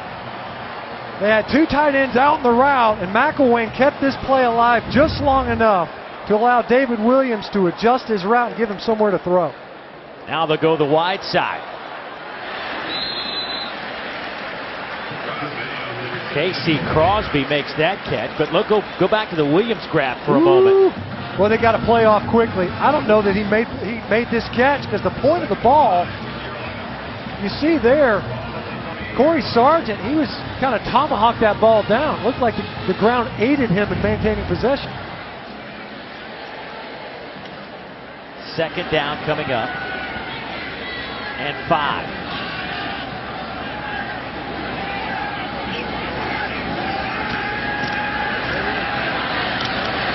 Throw, pass is dropped. Coverage from Corey Sargent. Corey Sargent was involved in that previous one, but we've mentioned before, you know, it's not like Brandon McElwain has the luxury of throwing to veteran receivers in this game.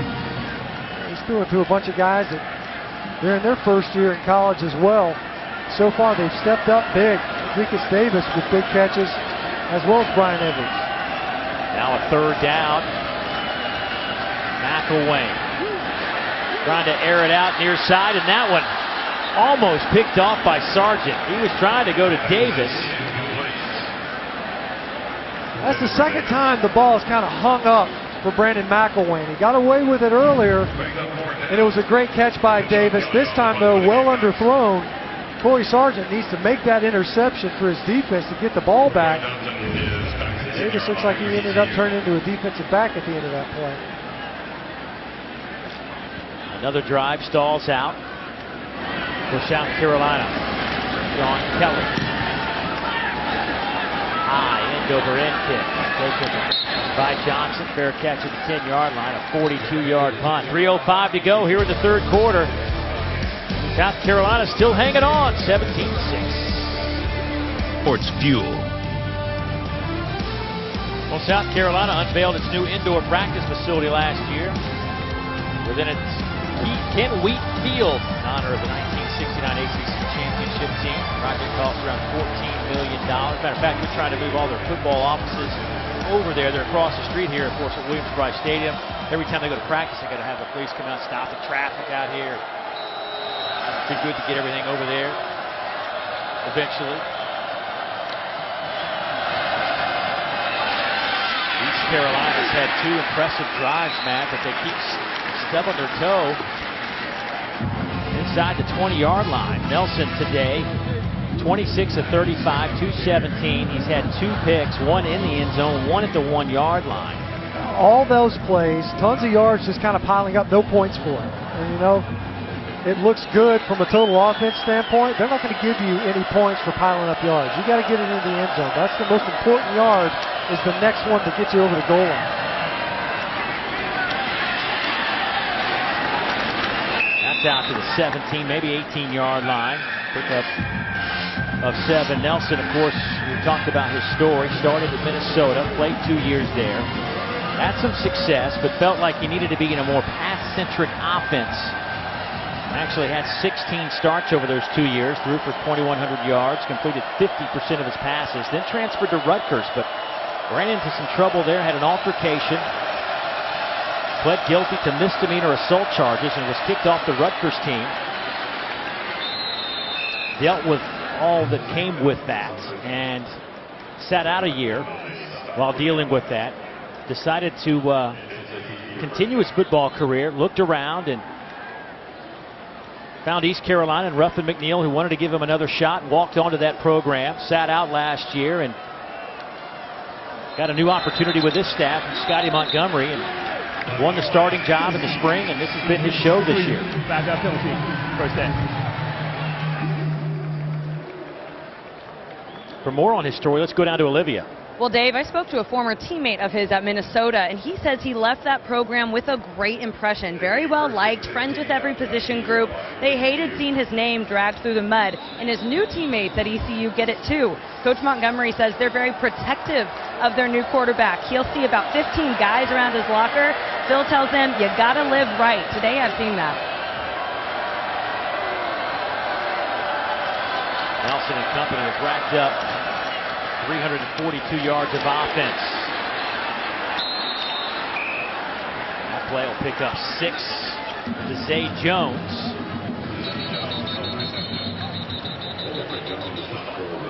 Offensive lineman slow to get up. Again, a little slow getting up after that one. Got wide trying to screen Zay Jones in the screen game. He'll be replaced. See them getting the ball around this offensive formation. And everybody participates. Zay Jones, obviously the focal point, but Quay Johnson getting 6 catches as well. And Jimmy Williams, just the 2 receptions, a guy they're trying to get more engaged offensively.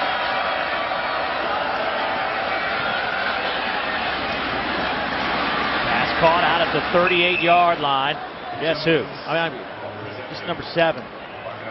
They can't find a way to stop the guy. Zay Jones now up over 100 yards again. That is now 12 career 100-yard games. I mean, how do you... They do such a good job of moving around all over the formation. Now he's down to the bottom of your screen in the slot.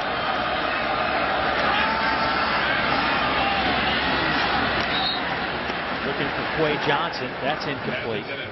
I mean, it just sounds like somebody cover him, but I mean, it's the way they use him makes it almost impossible to do something. You're exactly right. I mean, the way they use him, everybody gets a turn. You know, who's next? You know, get him off of me. Don't worry, we'll move him, and somebody else will get a turn to have a ball caught in front of him. So far in this game, Zay Jones has done just that. This isn't a surprise. See Travaris Robinson, defensive coordinator Will Muschamp, they knew he'd be a big target. Ooh, big head-on collision. Helmet comes off of Philip Nelson. 6-yard pickup. Bryson Allen Williams and Nelson got to meet each other. But when you have a guy like Summers on the field and Nelson can leave and things don't change dramatically, quarterback. Watch this hit. Oh, what a shot. Oh. Bryson Allen Williams, one of those guys that they said is a leader from an effort standpoint. You can see ECU wanting to talk about this one a little bit. Philip Nelson on that sideline and James Summers at quarterback. The play clock was winding down. Of course, not ideal to have your Wildcat quarterback in the game on a 3rd and so long, 3rd and 4 here to convert. So 15 minutes completed here in the 3rd quarter. Right where we started the quarter, 17-6. Ship funds. Big 3rd down, and right before we went to break, Phil Nelson got popped. Helmet came off. He has to sit out despite the fact we went to break after the quarter. So Summers takes the snap, tosses it to Scott, turns the corner, 1st down, but a flag comes in right at midfield. DJ Smith makes the tackle. Personal foul. You look at those block. Offense, number 3, 15-yard penalty, 3rd down. Correction, number 1.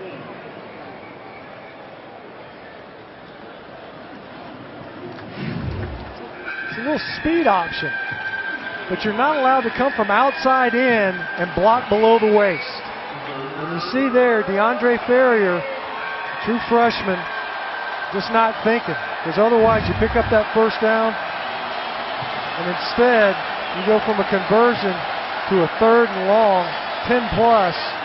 Obviously, Philip Nelson can come back into the game. Thought maybe they'd buy him out with a timeout. Coming out of the quarter, they went with James Summers and were able to get the conversion were it not for that low block by Ferrier. So now it's 3rd down and 15. Nelson back in the game.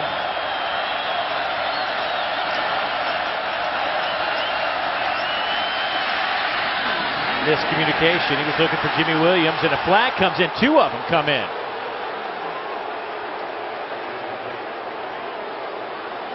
He was working against Rashad Fenton, but I'm not sure that Jimmy Williams was looking to run the route that Philip Nelson was throwing here. Defense, number 16, automatic first down. Boy, and they won it. A lot of South Carolina coaches thought that ball was uncatchable. Yeah. Well, watch Williams. It's inside right now versus Rashad Fenton, and look, I don't see it. And Rashad Fenton, he can't either. Look at where this ball is going.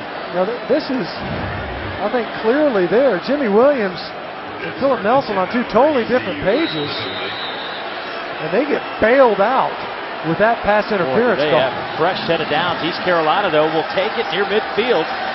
Back-to-back penalties, one on East Carolina, one on South Carolina. Over the middle, pass is caught. Zay Jones will sit down, and that is a 14-yard pickup. And for Zay, he will now pick up his 17th catch for 144 yards. At this point, the only thing stopping Zay Jones is leg cramps. And he's been on fire the whole game. They know that he's going to be their primary target. And so far, he just does such a good job of getting loose. How about this? Justin Hardy, if you ever go back and look at his numbers, he's an NCAA all-time receiving record holder. That's how good he was for East Carolina. Well, Zay Jones just tied him an East Carolina record. 17 catches today.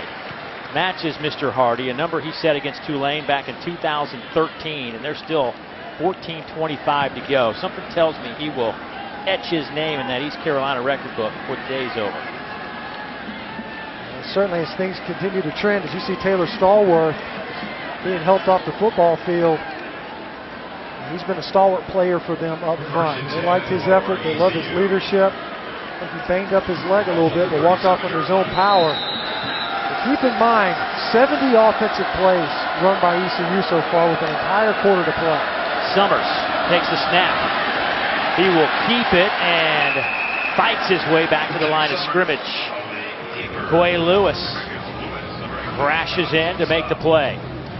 Boy, Summers, just his strength avoided a 3 or 4 yard loss. You're not going to tackle him first drive. He's just not going to go down when you first make contact. He is surprisingly powerful with the ball in his hands and was able to really have to fight just to get back to the original line of scrimmage. Second down and 10 is Nelson back in the game at quarterback. Well, that could have been an early contact. There is a flag on the far side that comes in. Well, that's going to come from the opposite side of the field. I don't know if it was on. It looks like it was Antoine Wilder.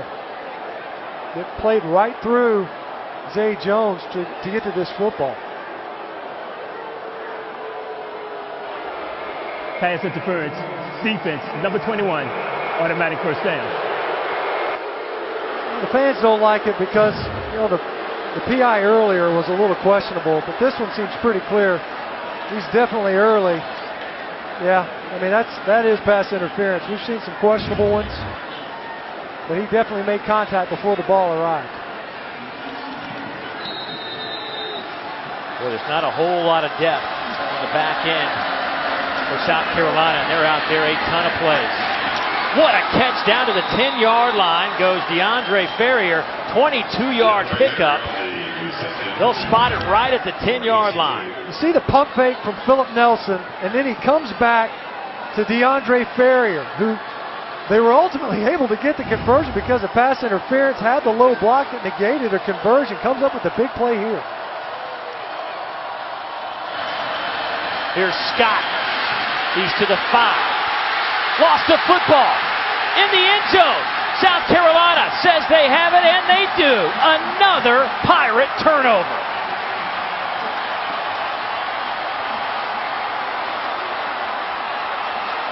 And who makes the play? Antoine Wilder with the pass interference on the previous play, and this time he gets in there on the shot. Pops this football out. Scott making his way towards the goal line. See, number 21 gets his helmet right on the football, and DJ Smith comes up with a recovery.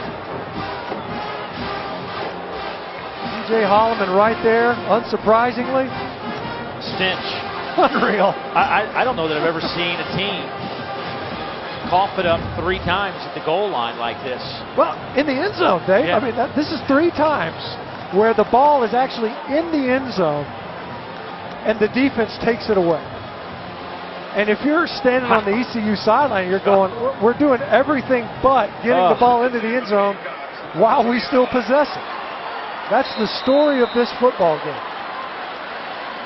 They've gone 8 plays, 10 plays, 11 plays in their 3 opening drives here of the second half and no points. South Carolina has it. They'll pick up 7 yards. Brian Edwards on that reception. You almost wonder, is this like a rope-a-dope? Like, is the defense wearing the offense out? We'll just let you... This is our game plan, right? Yeah. This is our game plan. We're just going to make you get all the way down the field, and then we'll step up big once you get to the end zone. 410 yards of offense for East Carolina, only 6 points on the board. Handoff goes to A.J. Turner, and he picks up a yard, maybe 2. Of course, the other side of this, though, is you got ECU. They're moving the football. They're not scoring, but the defense continues to stymie South Carolina offensively. The 17 points, they came early in this game. Special teams, a short field, a big play. Otherwise, Gamecocks have been out of sync with the true freshman and the change at quarterback to start with Brandon McElwain. McElwain has gone the distance. 13 to 24, 138 yards. On 3rd down and a yard and a half. I don't think he got much, if anything. Dimitri McGill out of that nose tackle spot. First man to hit him, and here comes the South Carolina punt team. They walk both linebackers up into the line of scrimmage, and then they stunt the nose tackle. And big Dimitri McGill able to get in the offensive backfield again.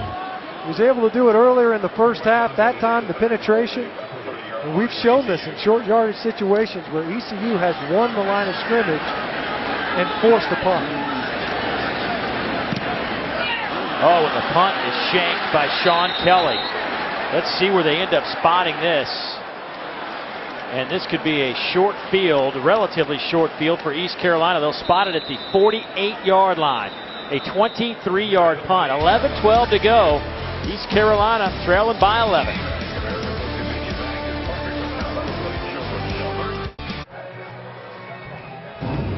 East Carolina's been their worst enemy today. They have misfired when they have been knocking on the door. An interception in the end zone on 3rd and 1. Then they came back in the red zone again. This time Lamont picks him off at the 1. Then this sack and a fumble led to a field goal by South Carolina. Then a missed field goal from Davis Plowman from 25. And then just a moment ago, Anthony Scott driving inside the 5. He turns it over, and I think Scotty Montgomery, that reaction says it all. You just can't believe it. Well, I can't believe it. You just don't see defenses. They've been living dangerously, have the Gamecocks. And you wonder, when does the other shoe drop as ECU continues to pile up yards and incidentally plays. But continually, South Carolina finding ways to get those stops in the end zone. Big hit on Zay Jones. Loss of 2 on the play. Walton comes up.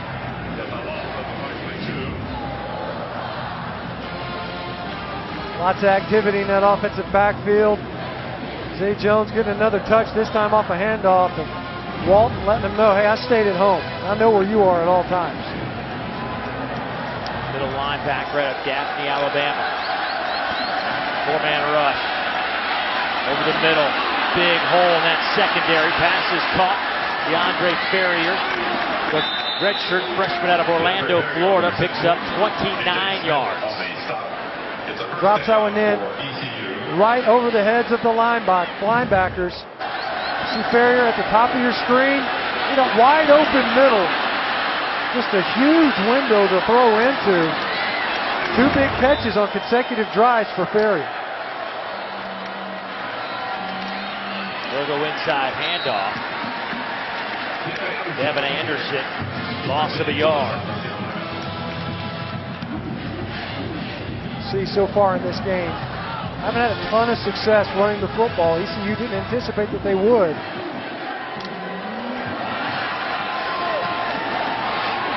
Quay Johnson. Boy, makes a couple of guys miss close to the 10-yard line, but a flag is down. Well, there was a big pile of guys. Holding, offense, number 86, 10-yard penalty, second down. There were 3 or 4 black jerseys over there, and you're wondering how Quay got through there. Now I know why. He sets the block. That's right. Yeah, He sets these blocks up pretty good, but watch Stephen Baggett. He's got all that jersey. There you go. It's like, how do you do that? Now I see it. Chris Lamons close to making yet another play. Another tackle. He's got 8 already on the day. So now it's second down and 18. Well, hand off right side to Anderson. Pick up 4. South Carolina offense came in here averaging 566 yards a game after 2 contests. They're sitting at 445 right now, 315 through the air, $130 on the ground. You look at these numbers, 76 plays, 445 yards, Dave. They've had the ball just about twice as much as South Carolina, and it just shows what story turnovers tell and the impact that they have on a game. They average 73 yards per game, or 73 plays per game after 2 contests. That ball's tipped at the line of scrimmage, and it falls incomplete on 3rd down. So from the 28-yard line, here comes the kick team. Yeah, big Dante Sawyer. I mentioned it before. You can't say it enough. The smart defensive linemen, they know you can't get there and sack the quarterback. You can't pressure the quarterback. You can get a tip ball. That's as good as a pass breakup. So Plowman is hit from 32 and 43, missed from 25, this from 45, stretching his leg a little bit. It is on the way, and this one is just good enough. And the ECU sideline erupts in celebration. They finally are able to come away with some points. So Plowman, the senior out of Roswell, Georgia, just does get it over the crossbar. Back in a moment. Gray, the proven sports fuel. Looking at the production facility here.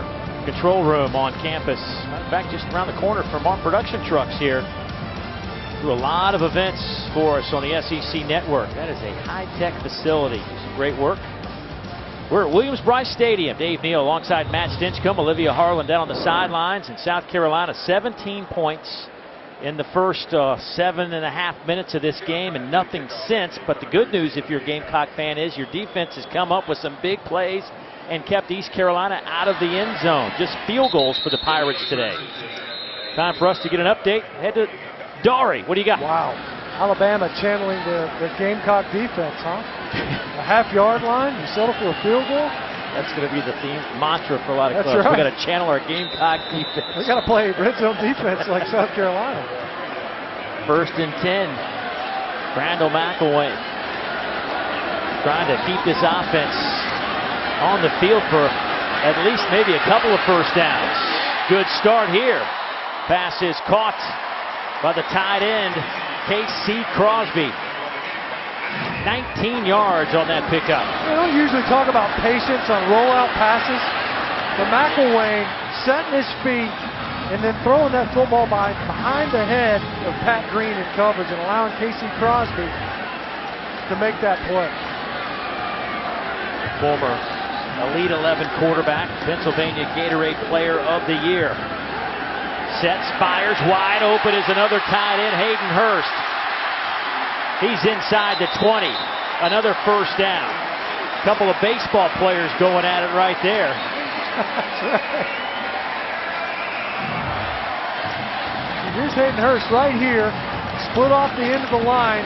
He's the tight end that runs good routes. Was a receiver in high school. He's wide open. Busted coverage, gets lost once he breaks his route outside. And we talk about the offense, hasn't had any plays, 2 big plays back to back to flip the field position and get South Carolina on the fringe of the red zone. Boy, inside handoff goes to Williams. He bounces off a couple of guys and nothing happened there. We mentioned baseball. Brandon McElwain, by the way, was considered the 16th best high school baseball prospect in the country coming out.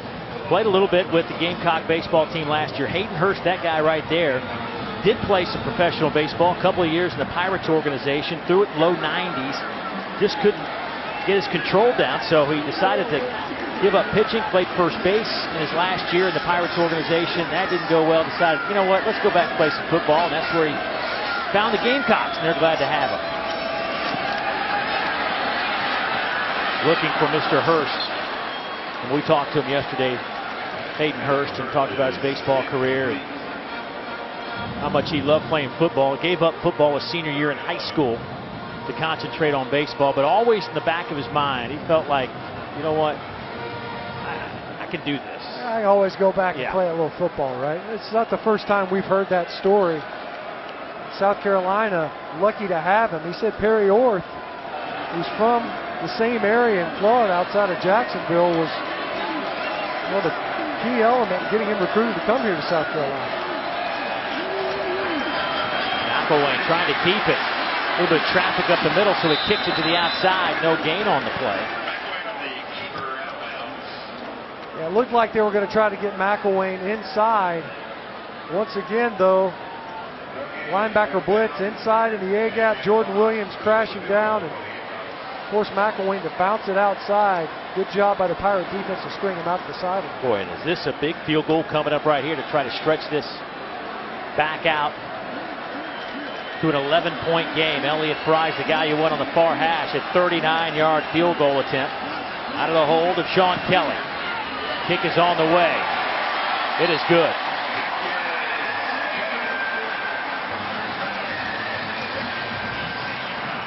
Elliott Fry does his job. Will Muschamp has a lot of confidence in the senior out of Frisco, Texas.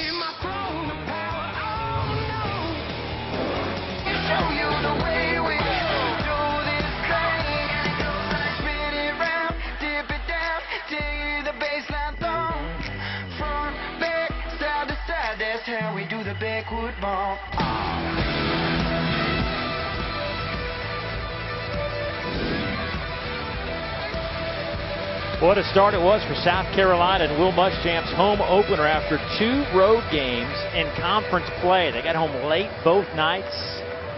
Not many teams have ever had to open up their season with back-to-back conference games on the road. Matter of fact, their first 3 conference games are all on the road. They'll take off after this one and face Kentucky next week. But coming up, Georgia's offense really sputtered last week. Missouri's defense always been pretty tough. Offensively, they've got some issues. No, Missouri, offensively, it seemed like they kind of figured some things out last week. Kind of exploded, really. They were able to generate some points. But you're right, defensively, they haven't been what they historically played like in defensive line. Catch is made by Zay Jones, and there is the record-setting catch. That one goes for 13. That is his 18th catch today, a new school record for a single game performance. Congratulations to him.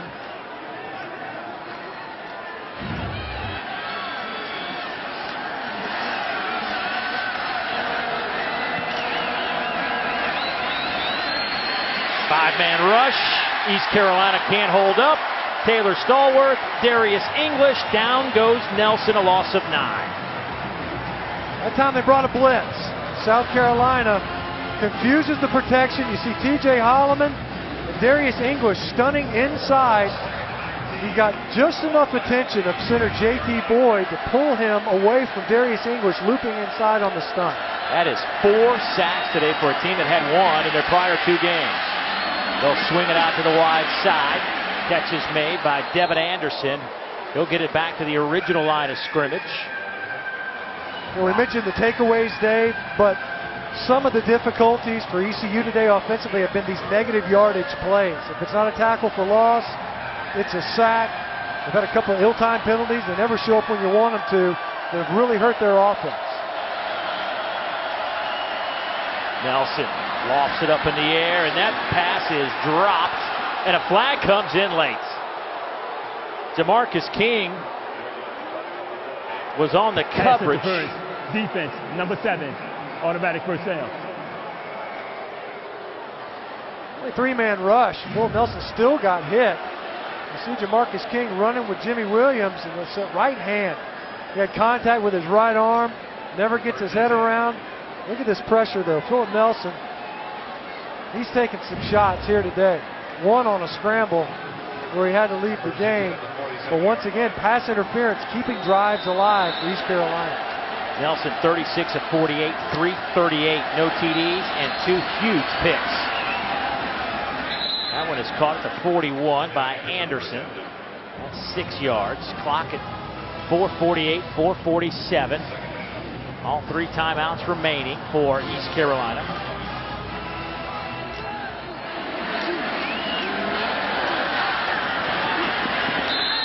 DeAndre Ferrier picks up 8 and a first down and gets out of bounds. And an East Carolina player is down at the 46-yard line. Looks like Christian Matau, offensive guard, rotates a 6th lineman into the offensive front. Will Dancy, North Carolina transfer, also a guard, shares time with Matau.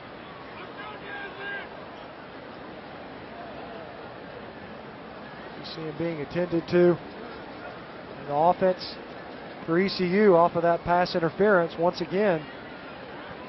Not only picking up yardage, but helping keep the drives alive as they spread the football around. Matau able to sit up. We've seen a couple of players get banged up in this one. There have been some shots.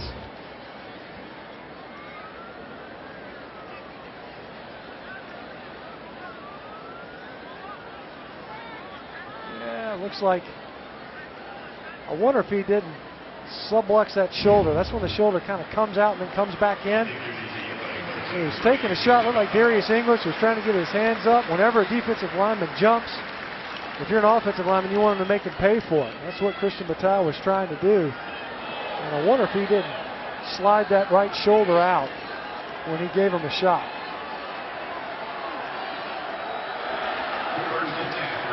So first down and 10 for East Carolina. Already a little bit thin on that offensive line. They will throw across the middle. Zay Jones picks up 5. Let's go to Olivia. Dave, when they were on the bench, linebacker coach Coleman Hutzler went up to his group and said, hey, if it's no huddle, empty set, the ball's flying in the air, get ready, that's your catch. Coach Muschamp also came over, drew up plays on the board. These turnovers have been working for him, and they're going to ride that out for this 4th quarter. Thanks, Olivia. Flag down on that near side. False start. Offense, number 78. 5-yard penalty. 2nd down. Coach Robinson, defensive coordinator, he and Coach Muschamp been together a long time. Yeah, we asked him, do you and Coach Muschamp talk about certain situations? Like, no, not really. I kind of know what he's thinking. We've been together so long. Didn't like what he saw there. Muschamp out there near the numbers calling timeout. We'll take it with Coach Muschamp. 4:09 to play. Defense trying to hold on. They lead at 20-9.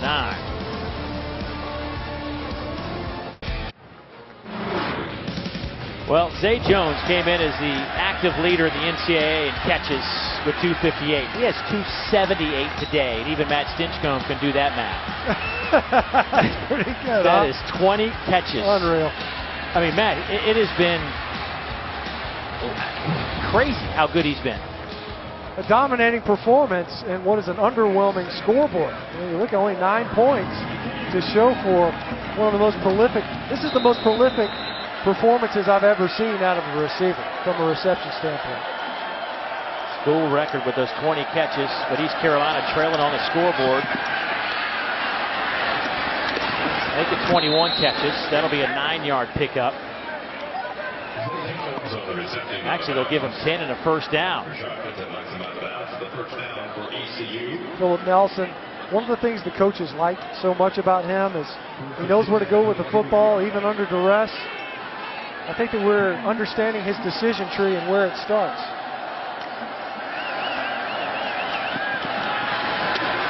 All right, that is now his 22nd catch.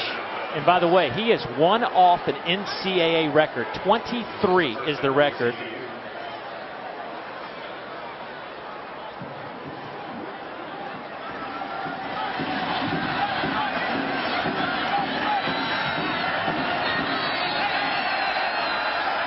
First down and 10. Lofted up to the end zone. That one is incomplete. The other thing that's amazing to me is the kind of condition he is in. That's what's amazing. That's exactly right. Because he's been on the field virtually every offensive snap here today. He's not just lining up to one side of the formation. He's man-to-man with Rashad Fenton, one of the better cover guys for South Carolina. Was unable to catch up to that football. Phil Nelson trying to lead him into the end zone. But you're right, it's the conditioning of Zay Jones is as impressive as what he's been able to do catching this football. Second down and 10. Nelson pump fakes across the middle, and that one is incomplete. This time he was looking for DeAndre Ferrier, the freshman. Better believe they were holding their breath on ECU's sideline. Two Gamecock defenders in the area. And once again, is this a here we go again, a scoring opportunity? Well, ECU right now, they're looking to score not only a touchdown, but go for the two-point conversion to make this a field goal game to tie.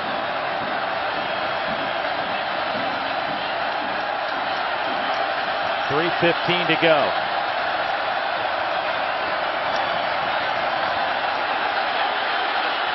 Pass is caught inside the 5, down to the 2-yard line. Devin Anderson will set up East Carolina first down and goal. Wow. I don't know how they missed this. I'm watching it, waiting for the flag to at least come out. Messiah Rice, number 78, was well before the snap. No flag came out. That's a huge miss. Will Muschamp runs all the way down to the 5-yard line to get a timeout. South Carolina, second charge timeout. I don't know how the line judge doesn't see this. The entire stadium is booing. A Gamecocks taking a timeout. We'll take it with them.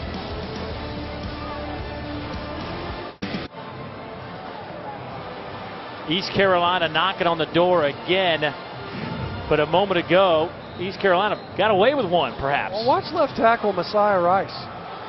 He's way early. Yeah, and I'll be the last one to go out of my way to point out a left tackle jumping early. I'm all for those guys getting a head start. But it was just, that was blatant. I don't know how you miss it. All right, well, today South Carolina's defense inside the red zone has been nothing short of exceptional. Can they come up with another huge play? It is first and goal from the 3. Summers in at quarterback. He'll take the shotgun snap. He'll fake it to Nelson and take it in himself. Touchdown. There is a flag down in the backfield, however. Holding offense, number 55, 10-yard penalty, first down. Garrett McGinn.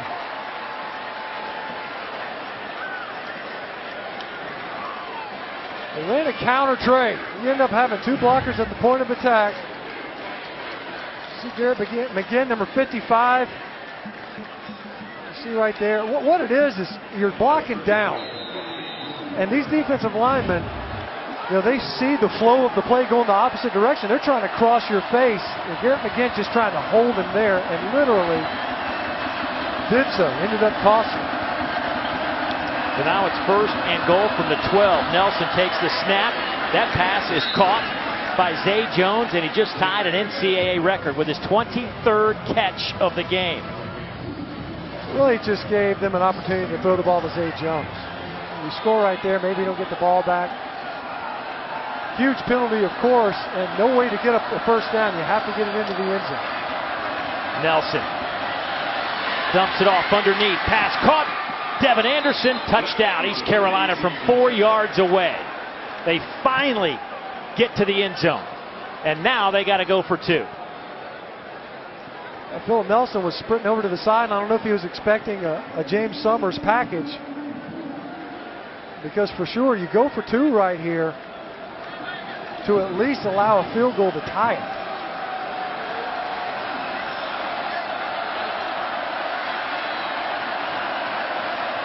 So Nelson out of the shotgun. They'll toss it back. They'll throw back to Nelson. And there'll be... How is that not pass interference? Wow. Did they not just throw him to the ground? He did throw him to the ground.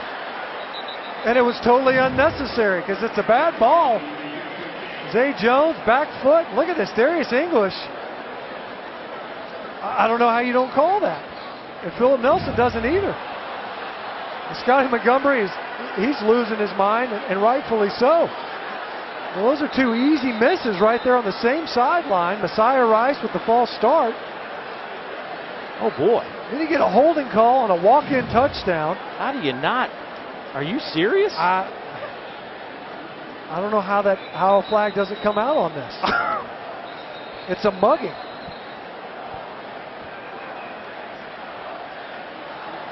Wow. I mean, really a pretty remarkable sequence of events. It's been a well-officiated game by and large, but we've seen some questionable calls here, or no calls, even on that series alone. You know, with the false start at left tackle. This crew out of the AAC. And I'm sure that one will be discussed tomorrow. Yeah, I mean, it's big now because now you have to score a touchdown. You know, field goal doesn't really do any good. There's the onside kick, and that one is covered up by Hurst. But my goodness. South Carolina with a 5-point lead. East Carolina does have all 3 timeouts remaining.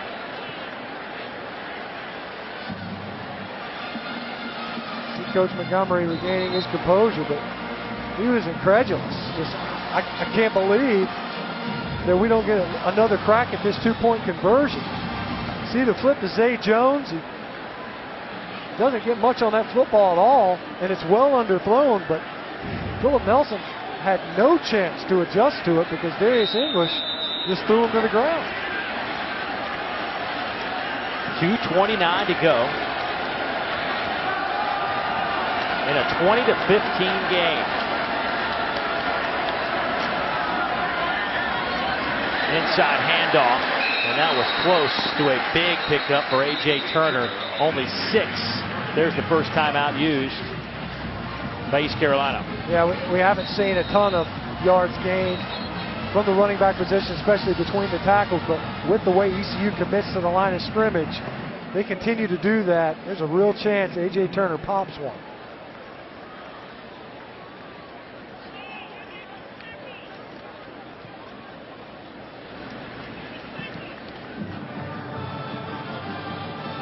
Well, if you're looking at some numbers, and you said the only numbers that matter is the one on the big board there, 20-15 for South Carolina, but 519 yards of offense for East Carolina, 283 for South Carolina. The time of possession is staggering, 38.5 for East Carolina, 19 minutes for South Carolina. The turnovers have been a big issue today, 3 for East Carolina, none for South Carolina, and Scotty Montgomery still barking about that 2-point conversion. And side judge, she's just, what are we going to do, man? I'm on the other side of the field. I can't throw all the flags.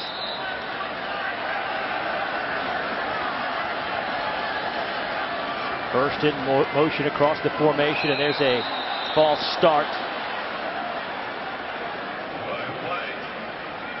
Corey Helms popped up, but was he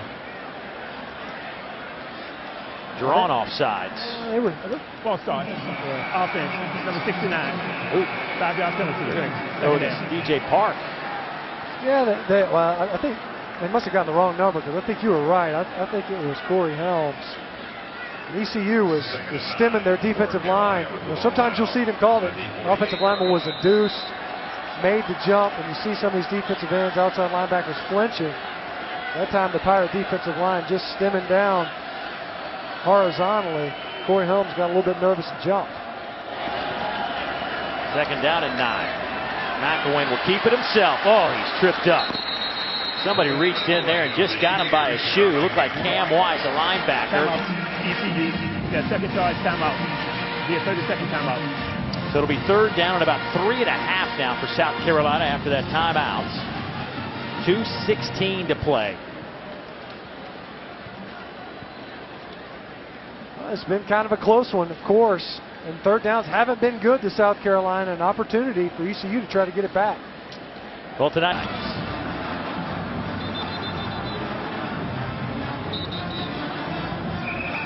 2:16 to play. South Carolina, after scoring 17 points. Matter of fact, they had 17 points, and there was about 7 minutes to go in the first quarter. It's amazing. It's kind of the inverse of what we've seen the first two games, right? Where you can't get any points early, and you do all your work in the second half. We've only seen 3 points put up by this offense here in the last 2 quarters. From the 42.5-yard line, McElwain throws, passes, caught. That is going to be very close to the first down. I think he might be a little bit short of that. They're going to spot him Timeout. just inside the 40. He needed to get inside the 39 or maybe just touch the 39. Crosby made the catch. McElwain rolling out. We've seen him do this time and time again. And it's where the ball is when he goes down. It looks like it's just shy of that 39-yard line. Boy, now you're looking at fourth down and a half a yard maybe. And a touchdown wins the game. And we've talked about it all game long, in the second half especially, where ECU has just marched up and down the field. And it's been a fortuitous turn of events. Take nothing away from the Gamecock defense, but takeaways in the end zone. Strange penalties. I mean, it's been that way the whole half. Does it continue? But the Gamecocks have been playing with fire with this ECU offense all half. You punt that football away and make them go the entire length of the field with 2 minutes to play. No timeouts. You just get under center and try to just stick your nose across the line? That's exactly what they're going to try here. And your point earlier, Dave, The shotgun. is the shotgun snap when you've got next to nowhere to go. Right. Let's go backwards 5 yards so that we can gain half a yard. Maybe try to get him to jump.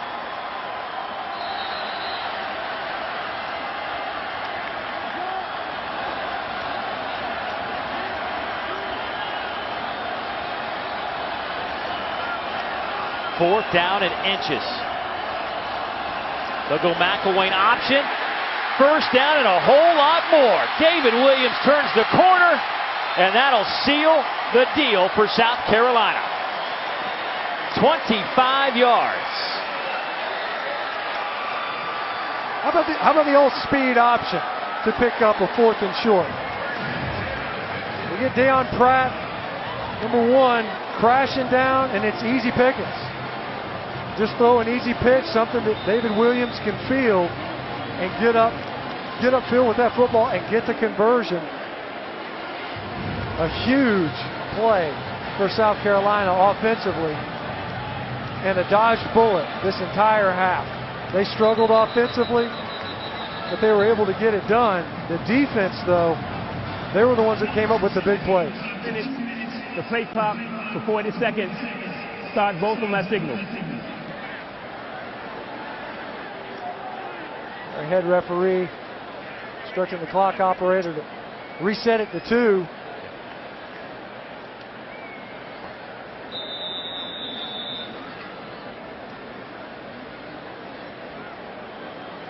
So South Carolina will just let this clock run. 1:50. Play clock is at 29, so they'll just let it go and go and go, and need to congratulate South Carolina's red zone defense for coming up with 2 picks in the end zone. They had a fumble in the end zone. Hey, you get in the red zone, you got 20 yards to play with, and they used all 20. They used 19 3/4 yards. We'll take a knee here. Need to correct ourselves because it's a big important note. There was a official scoring situation with Zay Jones. There was a pass that they ruled as a run. They deducted one of his receptions and considered it a run earlier in the game. So he finishes with 22 catches and not 23, which is one off the NCAA record. Regardless, Zay Jones, heck of a game today, my friend. 22 grabs is a school record. He is our player of the game, brought to you by Navy. 190 yards in this losing effort, one shy of the FBS record. Fantastic effort. Unbelievable, but not enough today. South Carolina will hold on for this win, and certainly leaves you a lot of questions offensively for South Carolina.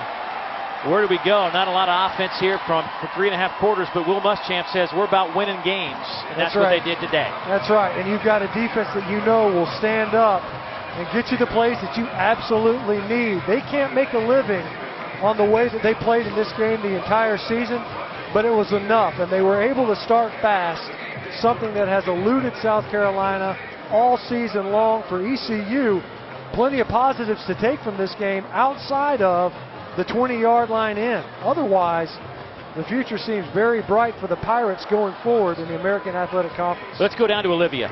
Thanks, Dave. Coach, first start for your freshman quarterback. Let him hug him there. Coach, first start for your freshman quarterback, Brandon McElwain. You see him every day. How do you think he handled this one down the stretch? I thought he did really well. When we needed a field goal to make it a 2-score game, 2 fabulous throws. We got to get some things ironed out in the run game. Obviously, with the reads and some of the different things we're doing, we had some looks we wanted, and the kids did a great job. It was a gutty performance. Our defense played outstanding. Your defense threw a wrench in what was a pretty productive ECU offense in the first 2 games. How'd you do it? Well, I didn't do anything. Our staff did a great job, and our players played. They give our kids credit. You know, we beat them up a little this week, and they responded the right way. They got off the deck, and that's what champions do. They heard the message. Thanks, Coach. All right. Will Muschamp will take the win. His club goes to 2-1. He wins his home opener in front of a full house here at Williams-Brice Stadium. The final score, once again, South Carolina wins it 20-15 over a scrappy bunch from East Carolina. Coming up next, it's SEC Now. Let's get it to the studio.